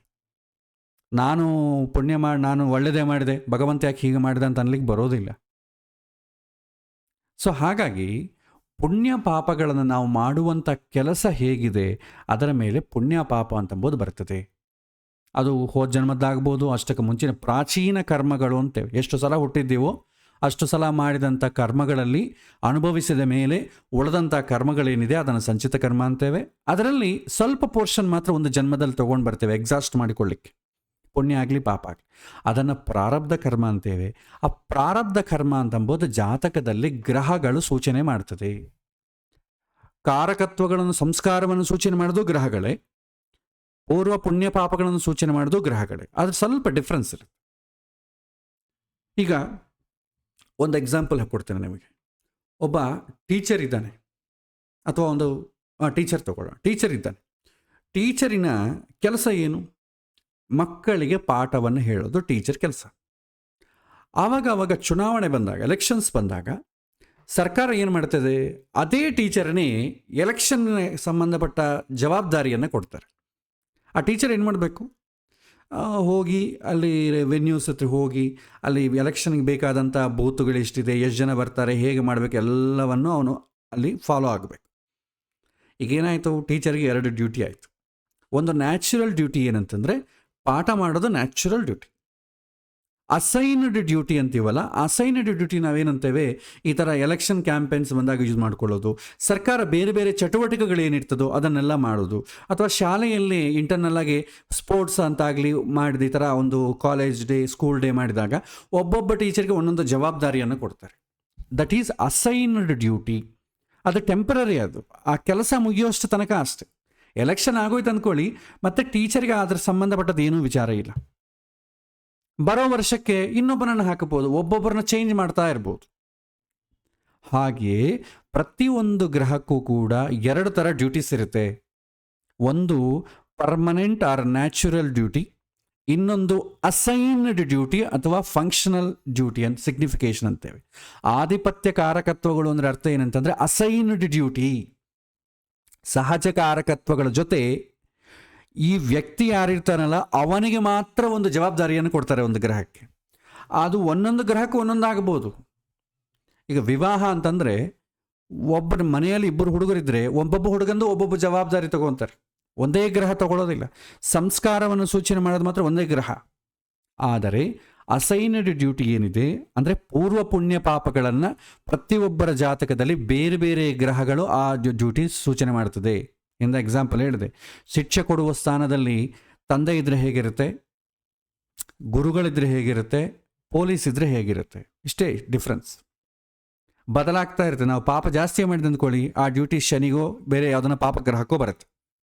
ಸ್ವಲ್ಪ ಕಡಿಮೆ ಪಾಪ ಮಾಡಿದ್ದೀವಿ ಅಂದ್ಕೊಳ್ಳಿ, ಸೂರ್ಯಗೆ ಬರ್ತದೆ. ಇನ್ನೂ ಕಡಿಮೆ ಮಾಡಿದ್ದಕ್ಕೂ ಗುರು ಗ್ರಹಗಳಿಗೆ ಬರ್ತದೆ. ಸೊ ಆ ಗ್ರಹಗಳು ಅಸೈನ್ ಮಾಡಿದಂಥ ಗ್ರಹಗಳು ಅವು ಪ್ಲೇಸ್ಮೆಂಟ್ ಮೇಲೆ ನಮ್ಮ ಜಾತಕದಲ್ಲಿ ಪುಣ್ಯ ಪಾಪಗಳನ್ನು ಬೇಸ್ ಮಾಡಿಕೊಂಡು ಒಳ್ಳೆಯದಾಗುತ್ತೆ ಕೆಟ್ಟದಾಗುತ್ತೆ ಅಂತ ನಾವು ಹೇಳ್ತೇವೆ. ಇದು ತುಂಬ ಸರಳವಾದದ್ದು, ಇದರಲ್ಲಿ ಯಾವ ರೀತಿ ಗೊಂದಲ ಇಲ್ಲ. ಈ ರೀತಿ ಅರ್ಥ ಮಾಡಿಕೊಂಡ್ರೆ ಜಾಸ್ತಿ ನೀವು ತಲೆ ಕೆಡಿಸ್ಕೊಳ್ಳೋದು ಬೇಕಿಲ್ಲ. ಇದು ಈ ರೀತಿಯಾಗಿ ನೀವು ಅರ್ಥ ಮಾಡಿಕೊಳ್ಳೋದೇ ಇದ್ದರೆ ನೀವು ಊರು ಹೊಡಿಬೇಕು, ಬೈ ಹಾರ್ಟ್ ಮಾಡಬೇಕು. ಈ ಗ್ರಹ ಜೊತೆ ಇದ್ದರೆ ಹೀಗಾಗತ್ತೆ, ಆ ಗ್ರಹ ಇನ್ನೊಂದು ಗ್ರಹ ಜೊತೆ ಇದ್ದರೆ ಹೀಗಾಗತ್ತೆ, ಇದು ಬೈ ಹಾರ್ಟ್ ಮಾಡಬೇಕಾಗ್ತದೆ. ಇದು ತುಂಬ ಟಿಡಿಯಸ್ ಜಾಬ್ ಇದು. ಹಾಗಾಗಿ ಆಧಿಪತ್ಯ ಕಾರಕತ್ವಗಳನ್ನ ನಾವು ನ್ಯಾಚುರಲ್ ಆಗಿ ಸಹಜ ತಿಳ್ಕೊಂಡ್ಬಿಟ್ರೆ ಫಲ ಹೇಳೋದು ತುಂಬ ಸುಲಭ. ಜಾಸ್ತಿ ಪುಸ್ತಕಗಳನ್ನು ಬೈ ಹಾರ್ಟ್ ಮಾಡೋ ಕೆಲಸ ಇಲ್ಲ. ಸೊ ನ್ಯಾಚುರಲ್ ಸಿಗ್ನಿಫಿಕೇಶನ್, ಫಂಕ್ಷನಲ್ ಸಿಗ್ನಿಫಿಕೇಶನ್ ಅಂತ ಎರಡು ಇರ್ತದೆ. ನ್ಯಾಚುರಲ್ ಸಿಗ್ನಿಫಿಕೇಶನ್ ಅಂತಂದರೆ ಅವನ ಪರ್ಮನೆಂಟ್ ಡ್ಯೂಟಿ. ಫಂಕ್ಷನಲ್ ಸಿಗ್ನಿಫಿಕೇಶನ್ ಅಂತಂದರೆ ಅಸೈನ್ಡ್ ಡ್ಯೂಟಿ, ಅದು ಈ ಜನ್ಮಕ್ಕೆ ಮಾತ್ರವೇ, ಬರೋ ಜನ್ಮಕ್ಕೆ ಇನ್ನೊಂದು ಗ್ರಹ ಆಗ್ತದೆ. ನಾವು ಯಾವ ಟೈಮಲ್ಲಿ ಹುಡ್ತೀವೋ ಆ ಟೈಮ್ ಬೇಸ್ ಮೇಲೆ ಇದು ಬದಲಾಗ್ತದೆ. ಸೊ ಇದರ ಬಗ್ಗೆ ನಾವು ನೋಡೋಣ. ಹಾಗೆ ಗ್ರಹಗಳಿಗೆ ಹೇಗೆ ನಮಗೆ ಡ್ಯೂಟಿ ಕೊಡ್ತೀವೋ ಅದೇ ರೀತಿ ಭಾವಗಳು 12 ಮನೆಗಳು ಅಂತೇವೆ, 12 ರಾಶಿಗಳು, 12 ಸ್ಥಾನಗಳು, 12 ಭಾವಗಳು ಅಂತೇವೆ. ಒಂದೊಂದು ಮನೆಗೂ ಕೂಡ ಕೆಲವೊಂದು ಡ್ಯೂಟೀಸನ್ನು ಕೊಡ್ತಾರೆ. ಸಹಜ ಕಾರಕತ್ವಗಳಲ್ಲಿ ಗ್ರಹಗಳಿಗೆ ಡೈರೆಕ್ಟ್ ಡ್ಯೂಟಿ ಇದೆ, ಇಲ್ಲಿ ಭಾವಗಳಿಗೆ ಡ್ಯೂಟಿ ಆಗ್ತದೆ. ಅವಾಗೇನಾಗ್ತದೆ, ಆ ಮನೆಗೆ ಯಾರು ಓನರ್ ಆಗ್ತಾನೋ ಅವನಿಗೆ ಅದು ಅಸೈನ್ ಡ್ಯೂಟಿ ಆಗ್ತದೆ. ಅದು ಯಾವ ಗ್ರಹ ಆದರೂ ಆಗ್ಬೋದು, ನಾವು ಹುಟ್ಟೋ ಟೈಮ್ ಮೇಲೆ ಡಿಪೆಂಡ್ ಆಗ್ತದೆ. ನಾವು ಯಾವ ಟೈಮಲ್ಲಿ ಹುಡ್ತೀವೋ ಆ ಟೈಮಿಗೆ ಯಾವ ಗ್ರಹಕ್ಕೆ ಯಾವ ಜವಾಬ್ದಾರಿ ಬರುತ್ತೆ. ಒಂಥರ ಮ್ಯೂಸಿಕಲ್ ಚೇರ್ಸ್ ಇದ್ದಂಗೆ, ಒಂದು 10 ಜನ ಓಡಾಡ್ತಾ ಇರ್ತಾರೆ, 9 ಚೇರ್ ಇರ್ತದೆ. ಸ್ಪೀಡಾಗಿ ಹೋಗಿ ಯಾರೋ ಒಬ್ರು ಕೂತ್ಕೋಬೇಕು. ಯಾರಿಗೆ ಹುಟ್ಟಿದಾಗ ಯಾರಿಗೆ ಡ್ಯೂಟಿ ಬರುತ್ತೆ ಅಂತ ಅಂಬೋದ ಮೇಲೆ ಡಿಪೆಂಡ್. ಅದಕ್ಕೆ ಹುಟ್ಟುವಾಗ ಜಾತಕ ವಿಚಾರದಲ್ಲಿ ಬರ್ತ್ ಟೈಮ್ ಅಂತಂಬೋದು ತುಂಬ ದೊಡ್ಡ ಕೀ ರೋಲ್ ಪ್ಲೇ ಮಾಡ್ತದೆ. ಅಲ್ಲಿಂದನೇ ಮನುಷ್ಯ ಮಾಡಿದಂಥ ಪ್ರಾಚೀನ ಕರ್ಮ ಹೇಗೆ ಅಸೈನ್ ಆಗಿದೆ ಅಂತಂಬೋದು ಗೊತ್ತಾಗ್ತದೆ. ಸೊ ಈ ದ್ವಾದಶ ಭಾವಗಳನ್ನು ನಾವು ತಿಳ್ಕೊಳ್ಬೇಕು. ಆ ದ್ವಾದಶ ಭಾವಗಳಲ್ಲಿ ನಮಗೆ ಗೊತ್ತಿದೆ, ಮೇಷ, ವೃಷಭ, ಮಿಥುನ, ಕಟಕ, 12 ಭಾವ, 12 ರಾಶಿಗಳಿದೆ. ರಾಶಿಗಳು ಅಂತಂದು ಅಂದಾಗ ನಾವೇನು ಮಾಡ್ತೇವೆ, ಹೆಸರುಗಳು ಹೇಳ್ತೇವೆ, ಮೇಷ, ವೃಷಭ, ಮಿಥುನ ಅಂತ ಹೇಳ್ತೇವೆ. ಭಾವಗಳು ಅಥವಾ ಸ್ಥಾನಗಳು ಅಂತ ಹೇಳಿದಾಗ 1ನೇ ಸ್ಥಾನ, 2ನೇ ಸ್ಥಾನ, 3ನೇ ಸ್ಥಾನ, ದ್ವಿತೀಯ, ತೃತೀಯ ಸ್ಥಾನ, ಚತುರ್ಥ ಸ್ಥಾನ, ದ್ವಾದಶ ಸ್ಥಾನ, ಹೆಸರುಗಳು ಹೇಳ್ತೇವೆ ಈ ರೀತಿ. ಸೊ ಈಗ ನಾವು ತಿಳ್ಕೊಳ್ಬೇಕಾದ್ದೇನಂತಂದರೆ 12 ಮನೆಗಳಲ್ಲಿ ಮೊದಲನೇದು ಯಾವುದು ಅಂತ. ರಾಶಿಗಳ ವಿಚಾರಕ್ಕೆ ಬಂದಾಗ ಮೊದಲನೇ ರಾಶಿ ಯಾವುದು ಅಂದರೆ ಮೇಷ ಅಂತ ಹೇಳಿಬಿಡ್ತೀರ. ಆದರೆ ಜಾತಕ ವಿಚಾರದಲ್ಲಿ ಪುಣ್ಯ ಪಾಪಗಳ ತಿಳ್ಕೊಳ್ಳೋ ವಿಚಾರದಲ್ಲಿ ಮೊದಲನೇ ಮನೆ ಯಾವುದು ಅಂತಂದರೆ ಲಗ್ನ ಅಂತ ಹೇಳ್ತೀವಿ. ಲಗ್ನ ಅಂತಂದರೆ ಮೊದಲನೇ ಮನೆ, ಅಸೆಂಡೆಂಟ್ ಅಂತೀವಿ. ಸೊ ಇದು ಮೊದಲನೇ ಮನೆ. ಆ ಮೊದಲನೇ ಮನೆ ಯಾವುದಾದ್ರೂ ಆಗಬಹುದು, ಮೇಷ ಆಗಬಹುದು, ವೃಷಭ ಆಗಬಹುದು, ಮಿಥುನ ಆಗಬಹುದು. ನೀವು ಯಾವ ಟೈಮಲ್ಲಿ ಹುಡ್ತೀರೋ ಆ ಟೈಮ್ ಮೇಲೆ ಡಿಪೆಂಡ್ ಆಗ್ತದೆ. ಅದಕ್ಕೆ ಬರ್ತ್ ಟೈಮು, ಬರ್ತ್ ಪ್ಲೇಸು ತುಂಬ ಇಂಪಾರ್ಟೆಂಟ್. ಯಾಕೆಂದರೆ ಲಗ್ನ ಅಂತಂಬೋದು ಟೈಮ್ ಮೇಲೆ ಡಿಪೆಂಡ್ ಆಗ್ತದೆ. ಆ ಟೈಮು ಕೂಡ ಒಂದೊಂದು ಕಡೆ ಒಂದೊಂದು ಜಿಯೋಗ್ರಫಿಕಲ್ ಕೋಆರ್ಡಿನೇಟ್ಸ್ಗೆ ಒಂದೊಂದು ಟೈಮ್ ಇರ್ತದೆ. ನಮ್ಮ ಟೈಮ್ ಬೇರೆ, ಅಮೆರಿಕ ಟೈಮ್ ಬೇರೆ, ನಮ್ಮ ಟೈಮ್ ಬೇರೆ, ಆಸ್ಟ್ರೇಲಿಯಾ ಟೈಮ್ ಬೇರೆ. ಹಾಗಾಗಿ ಪ್ಲೇಸ್ ಕೂಡ ತುಂಬ ಇಂಪಾರ್ಟೆಂಟ್ ಆಗ್ತದೆ. ಟೈಮನ್ನು ನಾವು ಸನ್ರೈಸಿಂದನೇ ನಾವು ಕೌಂಟ್ ಮಾಡ್ತಿರ್ತಾನೆ. ಹಾಗಾಗಿ ಸನ್ರೈಸ್ ಒಂದೊಂದು ಕಡೆ ಒಂದೊಂದು ರೀತಿಯಲ್ಲಿ ಇರ್ತದೆ. ಆದ ಕಾರಣ ಬರ್ತ್ ಪ್ಲೇಸ್ ಎಂಬುದು ಕೂಡ ಮ್ಯಾಂಡೇಟರಿ. ಈ 3 ಇರಬೇಕು.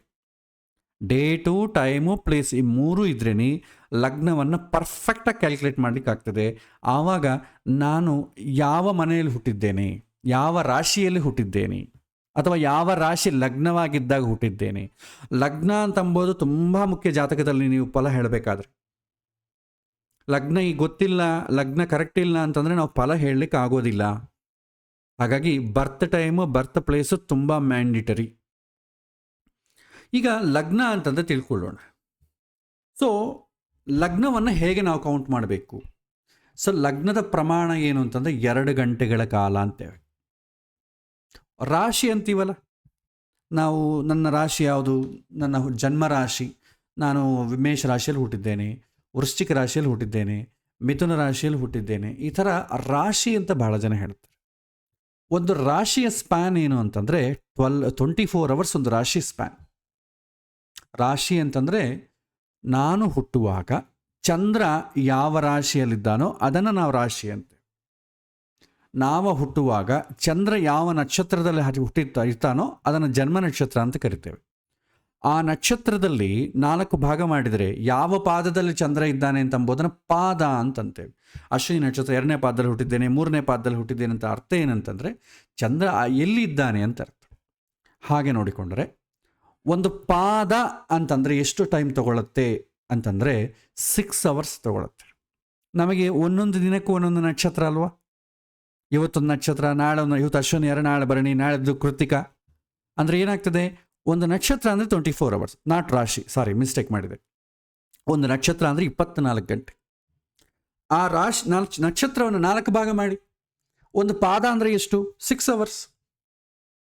ಅದೇ ರೀತಿ ಒಂದು ರಾಶಿ ಅಂದರೆ ಎಷ್ಟಾಗುತ್ತೆ ಅಂದರೆ 2.5 ದಿನ ಆಗ್ತದೆ. 2 ದಿನ 6 ಗಂಟೆಗಳ ಕಾಲ. ಯಾಕಂದರೆ 9 ಪಾದ ಅಲ್ವಾ, ಒಂದು ಪಾದಕ್ಕೆ 6 ಅವರ್ಸ್ ಆದರೆ 9 ಪಾದಕ್ಕೆ ಎಷ್ಟು, 54 ಅವರ್ಸ್. ಅಂದರೆ ಏನು, 2 ಅವರ್ಸ್ 6, ಸೊ 2 ಡೇಸ್ 6 ಅವರ್ಸ್ ಆಗ್ತದೆ. ಈ ರಾಶಿಯನ್ನು ಇಟ್ಕೊಂಡ್ರೆ ಒಂದು ನಕ್ಷತ್ರ ತಗೊಳ್ಳಿ, ಒಂದು ದಿನದಲ್ಲಿ ಎಷ್ಟೋ ಜನ ಹುಟ್ಟಬೋದು. ಒಂದು ಪಾದದಲ್ಲಿ ಇಟ್ಕೊಳ್ಳಿ, 6 ಗಂಟೆಗಳ ಕಾಲಲ್ಲಿ ಕೂಡ ಎಷ್ಟೋ ಜನ ಹುಟ್ಟಬೋದು. ಯಾರು ಯಾವ ರಾಶಿ ಅಂತ ತಿಳ್ಕೊಳ್ಳೋದು ಹೇಗೆ? ಅದಕ್ಕೆ ಏನು ಮಾಡ್ತಾರೆ, ಅದಕ್ಕನ್ನ ಸ್ವಲ್ಪ ಸಣ್ಣ ಪ್ರಮಾಣ ಬೇಕು. ಅದಕ್ಕೆ ಲಗ್ನ ಅಂತ ಕರೀತಾರೆ.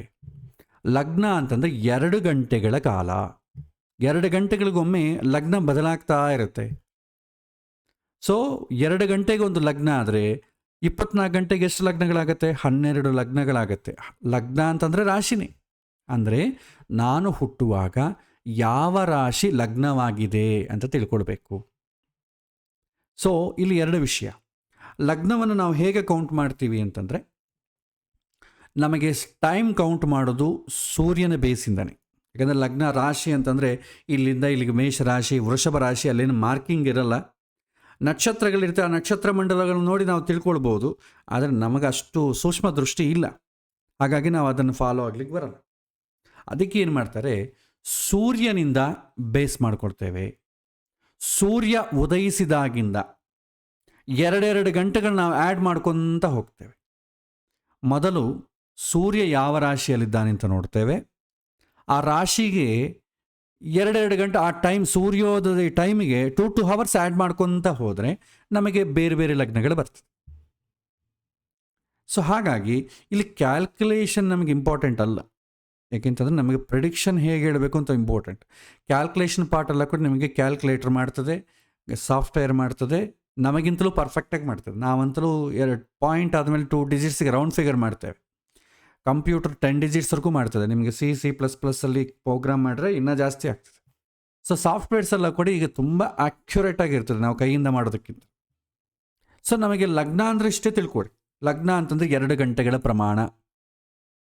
ಸೊ ಸೂರ್ಯನ ರಾಶಿ, ಸೂರ್ಯ ಯಾವ ರಾಶಿ ಇದ್ದಾನೋ ಆ ರಾಶಿಯಿಂದ 2 ಅವರ್ಸ್ ಲೆಕ್ಕಿಸ್ತಾ ಇದ್ದರೆ ನಾವು ಯಾವ ರಾಶಿಯಲ್ಲಿ ಹುಟ್ಟಿದ್ದೇವೆ, ಯಾವ ರಾಶಿಯಲ್ಲಿ ಲಗ್ನ ಆದಾಗ ಹುಟ್ಟಿದ್ದೇವೆ ಅಂತ ಗೊತ್ತಾಗ್ತದೆ. ಇದು ನಮಗೆ ತಲೆ ಕೆಡಿಸ್ಕೊಳ್ಳೋ ಅವಶ್ಯಕತೆ ಇಲ್ಲ, ನಮಗೆ ಸಾಫ್ಟ್ವೇರ್ ಮಾಡ್ತದೆ. ಸೊ ನೋಡಿ, ನಮ್ಮ ಭೂಮಿ ತಿರುಗ್ತಾ ಇರ್ತದೆ, 12 ರಾಶಿಗಳಿರ್ತದೆ. ಸೂರ್ಯ ಯಾವ ರಾಶಿ, ಪೂರ್ವದ ದಿಕ್ಕು, ಡೆಫಿನೇಷನ್ ಪ್ರಕಾರ ನೋಡಿದ್ರೆ ಪೂರ್ವದ ದಿಕ್ಕಿನಲ್ಲಿ ಉದಯಿಸುವ ರಾಶಿ ಲಗ್ನ ಅಲ್ಲ, ಸೂರ್ಯ ಅಲ್ಲ. ಈಗ ಸೂರ್ಯ ಉದಯಿಸ್ತಾ ಇದ್ದಾನೆ ಅಂದರೆ ಅರ್ಥ ಏನು, ಪೂರ್ವದ ದಿಕ್ಕಿನಲ್ಲಿ ಭೂಮಿಗೆ ಟಚ್ ಆಗ್ತಾ ಸೂರ್ಯ ಇದ್ದಾನೆ ಅಂತ. ಸೂರ್ಯ ಆವಾಗವಾಗ ಮೇಲಕ್ಕೆ ಬರ್ತಾ ಇದ್ದಾನೆ ಅಂದರೆ ಭೂಮಿಗೆ ಟಚ್ ಆಗ್ತಾ ಇರ್ತಾನೆ, ಅದನ್ನು ಸೂರ್ಯೋದಯ ಅಂತೇವೆ. ಅದೇ ಭೂಮಿಗೆ ಟಚ್ ಆಗ್ತಾ ಯಾವುದೋ ಒಂದು ರಾಶಿ ಇರ್ತದೆ ಅಂದ್ಕೊಳ್ಳಿ, ಅದನ್ನು ರಾಶಿ ಉದಯ ಅಂತೇವೆ. ಸೊ ಸಿಂಪಲಾಗಿ ಹೇಳಬೇಕಾದ್ರೆ, ನಾನು ಹುಟ್ಟುವಾಗ ಪೂರ್ವದ ದಿಕ್ಕಿನಲ್ಲಿ ಭೂಮಿಗೆ ಟಚ್ ಆಗ್ತಾ ಯಾವ ರಾಶಿ ಇದೆಯೋ ಅದು ನನ್ನ ಜನ್ಮ ಲಗ್ನ. ಇಷ್ಟೇ ಸಿಂಪಲ್. ಉದಯಿಸ್ತಾ ಇರುವಂಥ ರಾಶಿ ಏನಿದೆ ಅದೇ ನನ್ನ ಲಗ್ನ ಆಗ್ತದೆ. ಸೊ ಇದು ಪೂರ್ವದ ದಿಕ್ಕಿನಲ್ಲಿ ಅಂದರೆ ಏನು, ತಿರುಗ್ತಾ ಇರ್ತದೆ, ರಾಶಿಗಳೆಲ್ಲ ತಿರುಗ್ತಾ ಇರ್ತದೆ. ಎಲ್ಲೋ ಒಂದು ಕಡೆ ನಾವು ಒಂದ್ಸಲ ಪಾಸ್ ಮಾಡಿದೀವಿ ಅಂದ್ಕೊಳ್ಳಿ, ಆ ಟೈಮಲ್ಲಿ ಪೂರ್ವ ದಿಕ್ಕಿನಲ್ಲಿ ಯಾವುದು, ಸೂರ್ಯ ಬೇಕಾಗಿಲ್ಲ, ಯಾವುದಾದ್ರೂ ರಾಶಿ ಆಗಬಹುದು. ಆ ರಾಶಿ ಪೂರ್ವದ ದಿಕ್ಕಿನಲ್ಲಿ ನಾನು ಹುಟ್ಟುವಾಗಲಿ, ನಾನು ಮದುವೆ ಮಾಡ್ಕೊಳ್ಳೋವಾಗಲಿ, ಯಾರಾದರೂ ಒಂದು ಪ್ರಶ್ನೆ ಕೇಳಿದಾಗಲಿ, ಪೂರ್ವದ ದಿಕ್ಕಿನಲ್ಲಿ ಟಚ್ ಆಗ್ತಾ ಯಾವ ರಾಶಿ ಇದೆ ಅದು ಲಗ್ನ ಆಗತ್ತೆ. ಇದು ಒಂದು ಡೆಫಿನೇಷನ್ ನೆನಪಿಟ್ಟುಕೊಳ್ಳಿ. ಇದು ಮಾಡಲಿಕ್ಕೆ ನಮ್ಗೆ ಏನೇನು ಬೇಕು, ಡೇಟ್ ಆಫ್ ಬರ್ತ್ ಬೇಕು, ಟೈಮ್ ಆಫ್ ಬರ್ತ್ ಬೇಕು, ಪ್ಲೇಸ್ ಆಫ್ ಬರ್ತ್ ಬೇಕು. ನಮ್ಮ ಭಾರತವೇ ಅಂದ್ಕೊಳ್ಳಿ, ನಿಮಗೆ ಒಂದು 10 ನಿಮಿಷದ ಜಾಸ್ತಿ ಡಿಫ್ರೆನ್ಸ್ ಬರಲ್ಲ. ನಾವು ಬೇರೆ ಬೇರೆ ಪ್ಲೇಸಲ್ಲಿ ಹುಟ್ಟಿದ್ದೀವಿ ಅಂದ್ಕೊಳ್ಳಿ, ಅವಾಗ ಆ್ಯಕ್ಯುರೇಟಾಗಿ ಬೇಕಾಗ್ತದೆ. ಸೊ ನಮಗೆ ವರ್ಗಚಕ್ರಗಳು ಅಂತಿದೆ, ನವಾಂಶ, ದಶಾಂಶ. ನವಾಂಶದಲ್ಲಿ 10 ನಿಮಿಷಕ್ಕೊಂದು ಲಗ್ನ ಚೇಂಜ್ ಆಗ್ತದೆ. ಆವಾಗ ನಮಗೇನು ಬೇಕು, ಸೂರ್ಯೋದಯ ಪರ್ಫೆಕ್ಟಾಗಿ ಬೇಕು. ಆವಾಗ ನಮಗೆ ಲಾಂಗಿಟ್ಯೂಡ್, ಲ್ಯಾಟಿಟ್ಯೂಡ್, ಟೈಮ್ ಝೋನ್ ಎಂಬುದು ಪರ್ಫೆಕ್ಟಾಗಿ ಬೇಕು. ನಿಮಗೆಲ್ಲ ಸಾಫ್ಟ್ವೇರ್ ಸಿಗ್ತದೆ. ಆ ಸಾಫ್ಟ್ವೇರನ್ನು ನಾನು ಹೇಳ್ತೇನೆ, ಎಕ್ಸ್ಪ್ಲೈನ್ ಮಾಡ್ತೇನೆ. ಡೇಟು, ಟೈಮು, ಆಮೇಲೆ ಎಲ್ಲಿ ಹುಟ್ಟಿದ್ದು ಆ ಪ್ಲೇಸು ಹಾಕ್ಕೋಬೇಕು. ಲಾಂಗಿಟ್ಯೂಡು, ಲ್ಯಾಟಿಟ್ಯೂಡು, ಟೈಮ್ ಝೋನ್. ಇದು ಆಟೋಮೆಟಿಕ್, ನೀವು ಪ್ಲೇಸ್ ಹಾಕಿದ್ರೆ ಆಟೋಮೆಟಿಕ್ ಅದೇ ಬಂದ್ಬಿಡ್ತದೆ. ಇದು ನಮಗೆ ನೆಸಸರಿ ಡೇಟಾ. ಆಮೇಲೆ ಲಗ್ನ ಕ್ಯಾಲ್ಕುಲೇಷನ್ ಆಸ್ ಪರ್ ಸನ್ ಮೂಮೆಂಟ್. ಸೂರ್ಯ ಒಂದು ರಾಶಿಯಿಂದ ಒಂದು ರಾಶಿ ಬದಲಾಗಕ್ಕೆ 30 ದಿನ ಆಗ್ತದೆ. ಹಾಗಾಗಿ ಸೂರ್ಯ ಯಾವ ರಾಶಿಯಲ್ಲಿರ್ತಾನೋ ಅದೇ ಸ್ಟಾರ್ಟಿಂಗ್ ಲಗ್ನ ಆಗ್ತದೆ. ಅವತ್ತಿನ ದಿನ ಸ್ಟಾರ್ಟಿಂಗ್ ಲಗ್ನ ಅದೇ. ಅಲ್ಲಿಂದ 2 ಗಂಟೆ ಆ್ಯಡ್ ಮಾಡ್ಕೊಳ್ತಾ ಹೋಗ್ತೇವೆ. ಸೂರ್ಯ ಏಪ್ರಿಲ್ 14 ಅಂದರೆ ನಾಳಿನ ದಿನ, ಏಪ್ರಿಲ್ 14, 15, 16 ಚೇಂಜ್ ಆಗ್ತದೆ. ನಿಮಗೆ ಅದು ನಮಗೆ ಪಂಚಾಂಗ ಆಗಲಿ ಸಾಫ್ಟ್ವೇರ್ ಆಗಲಿ ನೋಡಿದಾಗ ಗೊತ್ತಾಗ್ತದೆ.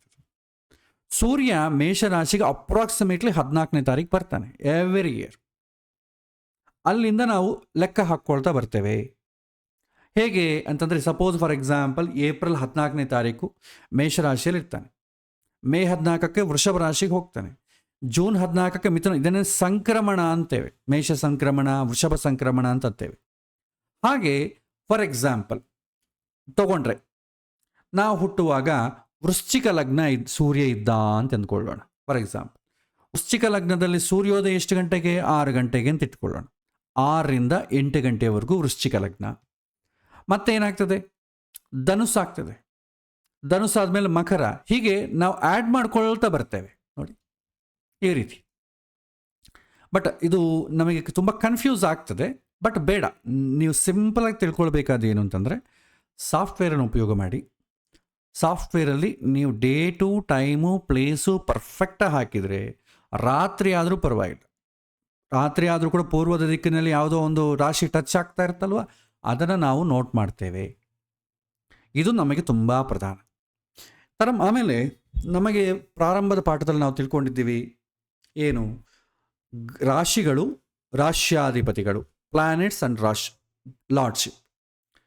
ನಾವು ತಿಳ್ಕೊಂಡಿದ್ದೇನಂತಂದರೆ, ಮೇಷ ವೃಶ್ಚಿಕ ರಾಶಿಗಳಿಗೆ ಕುಜಾಧಿಪತಿ, ವೃಷಭ ಮತ್ತು ತುಲಾ ರಾಶಿಗಳಿಗೆ ಶುಕ್ರಾಧಿಪತಿ, ಮಿಥುನ ಕನ್ಯಾ ರಾಶಿಗಳಿಗೆ ಬುಧಾಧಿಪತಿ, ಕರ್ಕ ರಾಶ್ಯಾಧಿಪತಿ ಚಂದ್ರ, ಸಿಂಹರಾಶ್ಯಾಧಿಪತಿ ಸೂರ್ಯ, ಧನುಸ್ಸು ಮೀನರಾಶ್ಯಾಧಿಪತಿ ಗುರು, ಮಕರ ಕುಂಭ ರಾಶಿಗಳಿಗೆ ಶನಿ ಅಧಿಪತಿ. ಇದು ನಮಗೆ ಬರಬೇಕು. ಈ ರಾಶಿಗಳ ಹೆಸರು ಬರಲಿಲ್ಲ ಅಂತಂದರೆ ನೀವು ಯಾರ್ಯಾವ ಗ್ರಹಕ್ಕೆ ಯಾವ್ಯಾವ ಪುಣ್ಯ ಬಂದಿದೆ, ಪಾಪ ಸ್ಥಾನ ಬಂದಿದೆ ಗೊತ್ತಾಗೋದಿಲ್ಲ. ಹಾಗಾಗಿ ಇದು ಬಾಯಿಗೆ ಬರಬೇಕು. ಮೇಷರಾಶಿ ಅಂದರೆ ಕುಜಾಧಿಪತಿ, ಸಿಂಹರಾಶಿ ಅಂದರೆ ಸೂರ್ಯಾಧಿಪತಿ. ಇದು ಬಾಯಿಗೆ ಬಂದ್ಬಿಡ್ಬೇಕು. ಇಲ್ಲದಿದ್ದರೆ ನಾವು ಇದನ್ನು ತಿಳ್ಕೊಳ್ಳೋಕೆ ಕಷ್ಟ ಆಗ್ತದೆ. ಹಾಗಾಗಿ ಇದನ್ನು ಬೈ ಹಾರ್ಟ್ ಮಾಡಲೇಬೇಕಾಗ್ತದೆ.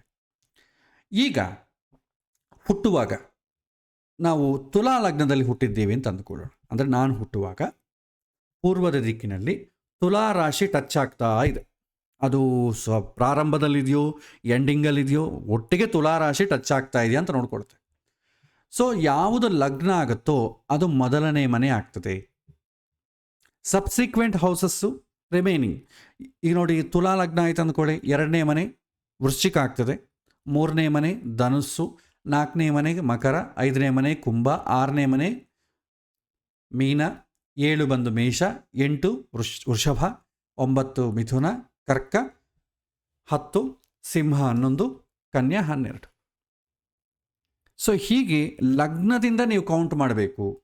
ಇದು ತುಂಬ ಪ್ರಧಾನ. ಮೇಷದಿಂದ ಕೌಂಟ್ ಮಾಡಬಾರ್ದು, ಲಗ್ನದಿಂದಲೇ ಕೌಂಟ್ ಮಾಡಬೇಕು. ಹೀಗೆ ಎಷ್ಟನೇ ಮನೆ ಆಗಿದೆ ಅಂತಂಬೋದು ಇಂಪಾರ್ಟೆಂಟ್. ಯಾಕೆಂದರೆ ಒಂದೊಂದು ಮನೆಗೂ ಒಂದೊಂದು ಕಾರಕತ್ವ ಇರೋದ್ರಿಂದ ಮನೆ ಅಂತಂಬೋದು ನಾವು ತಿಳ್ಕೊಳ್ಳೇಬೇಕು.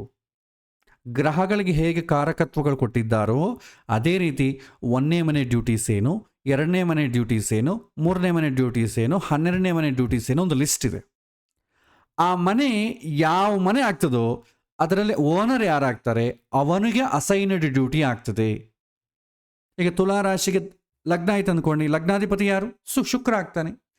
ದ್ವಾದಶಾಧಿಪತಿ ಯಾರಾಗ್ತಾರೆ? ಬುಧ ಆಗ್ತಾನೆ. ಹೀಗೆ ಒಂದೊಂದು ಭಾವ ಬದಲಾದಾಗಲ್ಲ ಒಂದೊಂದು ಥರ ಬದಲಾಗ್ತದೆ. ಒಂದು ನಿಮಿಷ.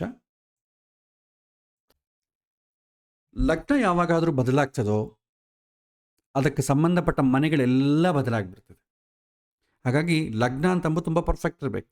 ಒಂದು ಲಗ್ನ ಆಗಕ್ಕೆ ಹೋಗಿ ಪಕ್ಕದ ಲಗ್ನ ಆಯ್ತು ಅಂದ್ಕೊಳ್ಳಿ, ಮತ್ತೆ ಡ್ಯೂಟೀಸ್ ಎಲ್ಲ ಚೇಂಜ್ ಆಗ್ತದೆ.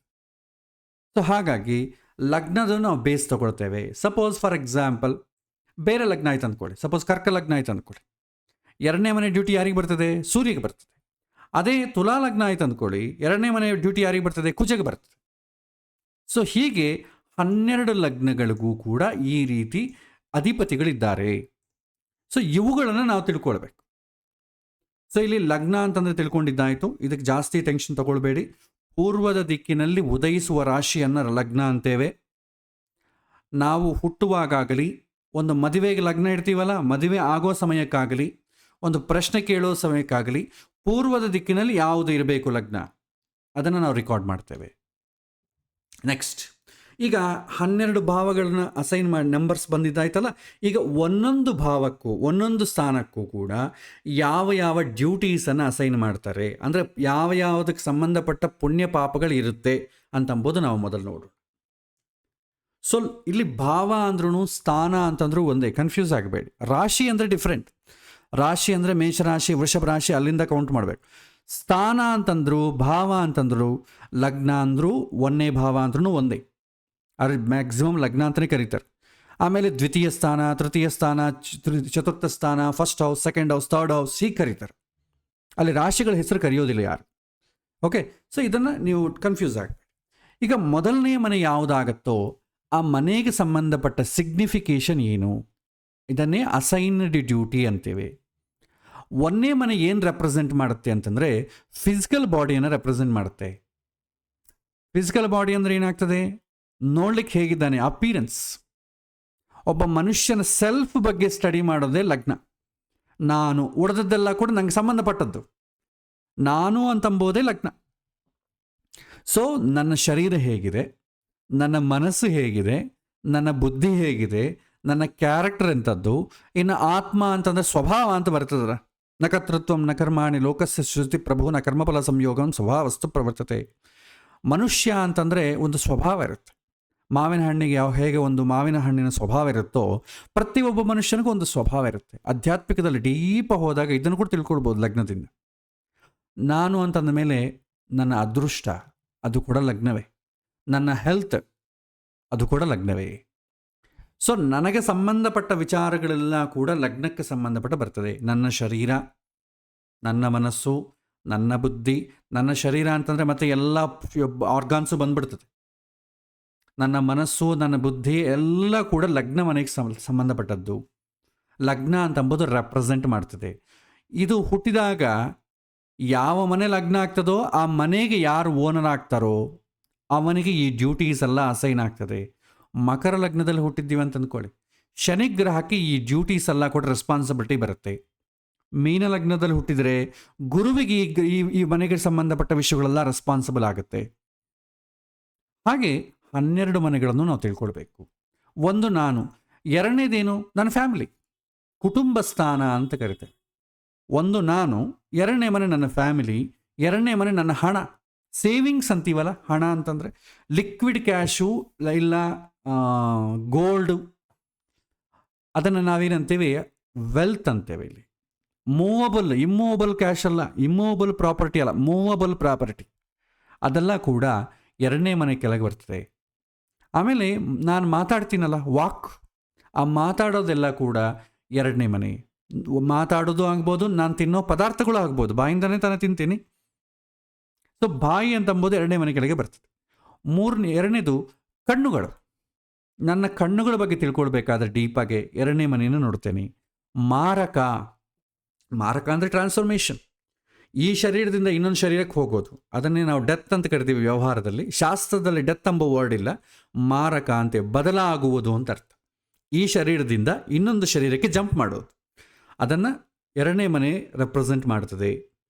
ಪ್ರೈಮರಿ ಎಜುಕೇಷನ್, ಪ್ರಾಥಮಿಕ ವಿದ್ಯೆ, 5ನೇ ಕ್ಲಾಸ್ವರೆಗೂ ಒಬ್ಬ ಮಗು ಹೇಗೆ ಓದ್ತಾ ಇದ್ದಾನೆ ಅಂತ ತಿಳ್ಕೊಳ್ಬೇಕಾದ್ರೆ ಎರಡನೇ ಮನೆ ರೆಸ್ಪಾನ್ಸಿಬಲ್ ಆಗ್ತದೆ. ಇದರಲ್ಲಿ ಮುಖ್ಯವಾಗಿ ಕುಟುಂಬ, ನನ್ನ ಫ್ಯಾಮಿಲಿ ಹೇಗಿದೆ ಅಂತ ನೋಡಬೇಕಾದ್ರು, ಅಥವಾ ಮದುವೆ ಮಾಡೋ ಕಾಲಕ್ಕೆ ಆ ಹುಡುಗನ ಕಡೆಯವ್ರ ಮನೆತನ ಹೇಗಿದೆ, ನಮ್ಮ ಹುಡುಗಿ ಹೋಗ್ತಾಳಲ್ಲ ಅವಳ ಮನೆತನ ಹೇಗಿರುತ್ತೆ, ಒಬ್ಬ ಮಗು ಇದೆ ಅವನು ಯಾವ ವಾತಾವರಣದಲ್ಲಿ ಬೆಳೀತಾ ಇದ್ದಾನೆ, ಇದೆಲ್ಲ ತಿಳ್ಕೊಬೇಕಾದ್ರೆ ಎರಡನೇ ಮನೆಗೆ ಓನರ್ ಯಾರಾಗ್ತಾರೋ ಅವನು ರೆಸ್ಪಾನ್ಸಿಬಲ್ ಆಗ್ತಾನೆ. ಅವನ ಸ್ಟ್ರೆಂಗ್ತ್ ಮೇಲೆ ಡಿಪೆಂಡ್ ಆಗ್ತದೆ.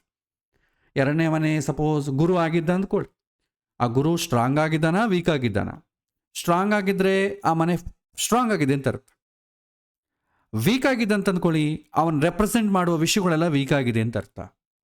ಅದಕ್ಕೆ ಗ್ರಹಗಳ ಸ್ಟ್ರೆಂಗ್ತ್ ಯಾಕೆ ತಿಳ್ಕೊಳ್ತೀವಿ ಅಂತಂದರೆ, ಅವನಿಗೆ ಏನು ಪೋರ್ಟ್ಫೋಲಿಯೋ ಬಂದಿದೆಯೋ ಅದನ್ನು ಸ್ಟ್ರಾಂಗ್ ಇದೆಯಾ ವೀಕ್ ಇದೆಯಾ ಅಂತ ತಿಳ್ಕೊಳ್ಳೋದಕ್ಕೆ. ಇದು ಎರಡನೇ ಮನೆ. ಮತ್ತು ಮೂರನೇ ಮನೆ ಕನಿಷ್ಠ ಭ್ರಾತೃಸ್ಥಾನ ಅಂತೇವೆ. ಅಂದರೆ ತಮ್ಮ ತಂಗಿ, ಅಣ್ಣ ಬಗ್ಗೆ ಅಲ್ಲ, ಅಕ್ಕ ಬಗ್ಗೆ ಅಲ್ಲ, ತಮ್ಮನ ಬಗ್ಗೆ ಆಗಲಿ ತಂಗಿ ಬಗ್ಗೆ ಆಗಲಿ ತಿಳ್ಕೊಳ್ಬೇಕಾದ್ರೆ ಮೂರನೇ ಮನೆ ನೋಡ್ತೇವೆ. ನನ್ನ ತಂಗಿಯಿಂದ ನಂಗೆ ಸಪೋರ್ಟ್ ಇದೆಯಾ, ನನ್ನ ತಮ್ಮನಿಂದ ನಂಗೆ ಸಪೋರ್ಟ್ ಇದೆಯಾ. ಆಮೇಲೆ ಧೈರ್ಯ, ಆಮೇಲೆ ಕಿವಿಗೆ ಸಂಬಂಧಪಟ್ಟದೇನೋ ರೋಗಗಳು ಬಂದರೆ ಮೂರನೇ ಮನೆಯನ್ನು ನೋಡ್ತೇವೆ. ಆಮೇಲೆ ಕೋಪ, ಅಹಂಕಾರ, ಉಪಾಯ, ಫ್ರೆಂಡ್ಸ್, ಇದೆಲ್ಲ ಕೂಡ ಮೂರನೇ ಮನೆಗೆ ಅಸೈನ್ ಆಗ್ತದೆ. ನೆಕ್ಸ್ಟ್ ನಾಲ್ಕನೇ ಮನೆ ಮನುಷ್ಯನಿಗೆ ಬೇಕಾದ್ದು ಎಲ್ಲ ಬರ್ತದೆ. ಈ 12 ಮನೆಗಳಲ್ಲಿ ಪುಣ್ಯದ ಮನೆಗಳ್ಯಾವುದು, ಪಾಪದ ಮನೆಗಳ್ಯಾವುದು ಡಿವೈಡ್ ಆಗ್ತದೆ. ಅದರ ಬೇಸ್ ಮೇಲೆ ಮನುಷ್ಯ ಪುಣ್ಯ ಎಷ್ಟು ಮಾಡ್ಕೊಂಡಿದ್ದಾನೆ, ಪಾಪ ಎಷ್ಟು ಮಾಡ್ಕೊಂಡಿದ್ದಾನೆ ಗೊತ್ತಾಗ್ತದೆ. ನಾಲ್ಕನೇ ಮನೆಯನ್ನು ಪುಣ್ಯಸ್ಥಾನ ಅಂತ ಕರಿತೇವೆ. ಸೊ ಇದರಲ್ಲಿ ಪುಣ್ಯದಲ್ಲಿ 2 ಥರ ಪುಣ್ಯ ಇದೆ.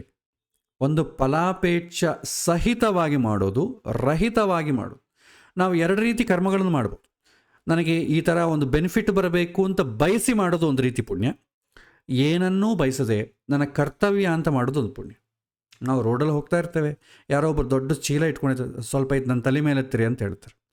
ನಾವು ಒಳ್ಳೆ ಕೆಲಸ ನಾವು ಮಾಡಿದ್ರೆ ನನಗೇನು ಬೆನಿಫಿಟ್ ಸಿಗುತ್ತೆ ಅಂತ ನಾವೇನು ಆಲೋಚನೆ ಮಾಡಲ್ಲ. ನಮ್ಮ ಕರ್ತವ್ಯ ಅಂತ ಮಾಡಿ ಮಾನವತಾ ದೃಷ್ಟಿಯಿಂದ ಹೋಗ್ತಾ ಇರುತ್ತೆ. ನೀವೇನೂ ಬಯಸಿಲ್ಲ, ಆದ ಕಾರಣ ನಿಮಗೇನು ಪುಣ್ಯ ಬರಲ್ಲ.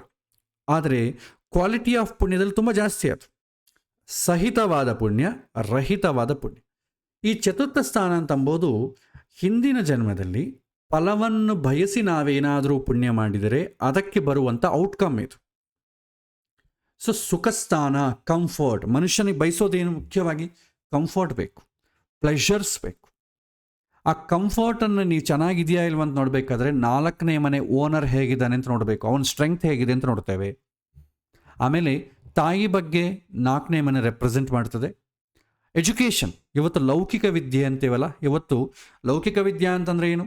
ಯಾವುದು ಓದಿಕೊಳ್ಳೋದ್ರಿಂದ ಭಾಳಷ್ಟು ಕಂಫರ್ಟ್ ಸಿಗಬೇಕಾದಂಥ ಹಣವನ್ನು ಸಂಪಾದಿಸಬಹುದು, ಅದನ್ನು ಲೌಕಿಕ ವಿದ್ಯೆ ಅಂತೀವಿ.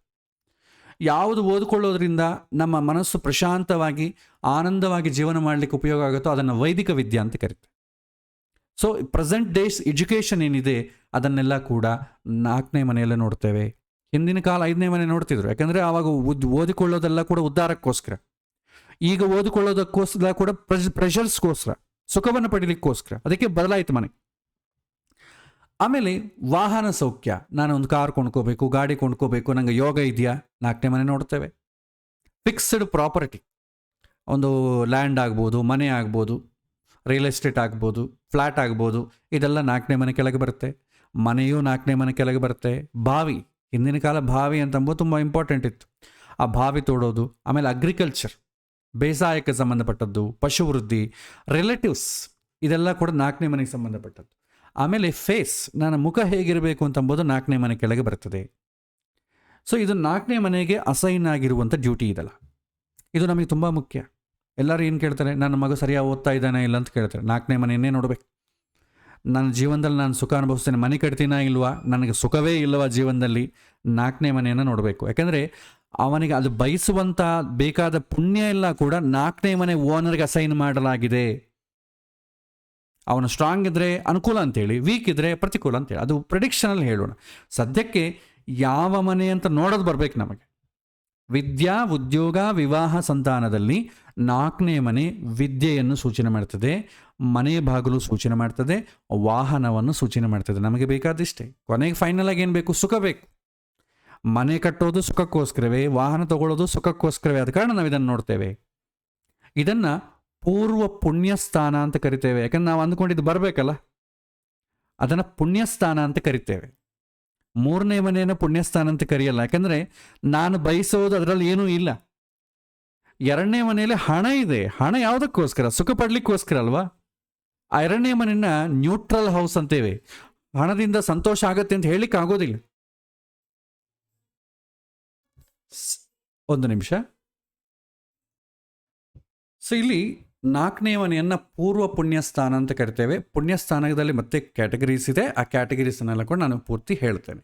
ಸೊ ಇದು 4 ಮನೆಗಳನ್ನು ನಾವು ಹೇಳ್ತಾ ಇದ್ದೇವೆ. ಲಗ್ನ ಅಂತಂದರೆ ನನ್ನ ಬಗ್ಗೆ ಯಾವುದೇ ಆಗ್ಬೋದು, ಲಗ್ನವನ್ನು ನೋಡ್ತೇನೆ. ಯಾಕೆಂದರೆ ಆಟೋಮೆಟಿಕಾಗಿ ಏನೇ ಇದ್ರೂ ಕೂಡ ಸುಖ ಪಡೋದು ನಾನಲ್ವಾ, ನನಗೆ ಅನುಕೂಲ ಆಗಬೇಕಲ್ವಾ. ಲಗ್ನ ಎಂಬುದು ಪ್ರಧಾನ. 2ನೇದೆಂಬುದು ನನ್ನ ಫ್ಯಾಮಿಲಿ ಅಥವಾ ನನ್ನ ಮೂವಬಲ್ ಪ್ರಾಪರ್ಟಿ. 3ನೇ ಮನೆ ನನ್ನ ತಂಗಿ ಅಥವಾ ತಮ್ಮನ ಬಗ್ಗೆ ತಿಳ್ಕೊಬೇಕಾದ್ರೆ 3ನೇ ಮನೆ. 4ನೇ ಮನೆ ಅಂತಂದರೆ ನನ್ನ ಸುಖ, ನನ್ನ ಎಜುಕೇಷನು, ನನ್ನ ವಾಹನ, ನನ್ನ ಮನೆ. ಸೊ ಇಷ್ಟು ವಿಚಾರವನ್ನು ನಾವು ನೋಡಿದ್ದೇವೆ. ಸೊ ಸದ್ಯಕ್ಕೆ ಸಮಯ ಆಗಿದೆ. ಇನ್ನು ಉಳಿದಂಥ 8 ಮನೆಗಳು ನಾವು ನೆಕ್ಸ್ಟ್ ಕ್ಲಾಸಲ್ಲಿ ನಾವು ನೋಡೋಣ. ಇದನ್ನೆಲ್ಲ ನೋಡಿ ನಂತರ ಪ್ರಿಡಿಕ್ಷನ್ ಯಾವ ರೀತಿ ಮಾಡಬೇಕು ಅಂತಂಬುದರಲ್ಲಿ ನಿಮಗೆ ಡೀಪಾಗಿ ಅದರ ಬಗ್ಗೆ ತಿಳಿಯುತ್ತೆ. ಸೊ ಹಾಗಾಗಿ ಕನ್ಫ್ಯೂಸ್ ಮಾಡ್ಕೋಬೇಡಿ. ಈ ಸಬ್ಜೆಕ್ಟ್ ತುಂಬ ಸುಲಭವಾದ ಸಬ್ಜೆಕ್ಟ್. ಇದನ್ನಷ್ಟು ಕಷ್ಟದಿಂದ ಕಲಿಯೋ ಅವಶ್ಯಕತೆ ಇಲ್ಲ. ಅರ್ಥ ಮಾಡಿಕೊಂಡ್ರೆ ತುಂಬ ಸುಲಭ. ಅರ್ಥ ಮಾಡಲಿಕ್ಕೆ ಆಗದೇ ಇದ್ದರೆ ಭಾಳಷ್ಟು ಪುಸ್ತಕದಲ್ಲಿರೋ ಇನ್ಫಾರ್ಮೇಷನ್ ಕೂಡ ತಲೆಗೆಟ್ಕೋಬೇಕು, ನೆನಪಿಟ್ಕೊಂಡು ನೀವು ಹೇಳಬೇಕಾಗ್ತದೆ. ಅದರಲ್ಲಿ ನಮಗೆ ಅನುಭವ ಏನೂ ಇರೋದಿಲ್ಲ, ಯಾರ್ದೋ ಬರ್ದವ್ರ ಅನುಭವ ಇರ್ತದೆ ಅಷ್ಟೆ. ಸೊ ಇದು ಇವತ್ತಿನ ಪಾಠ. ಮತ್ತು ಮುಂದಿನ ವಾರ ಪಾಠದಲ್ಲಿ ಮತ್ತಿಷ್ಟು ವಿಚಾರಗಳನ್ನ ತಿಳ್ಕೊಳ್ಳೋಣ. ಶ್ರೀಕೃಷ್ಣಾರ್ಪಣಮಸ್ತು.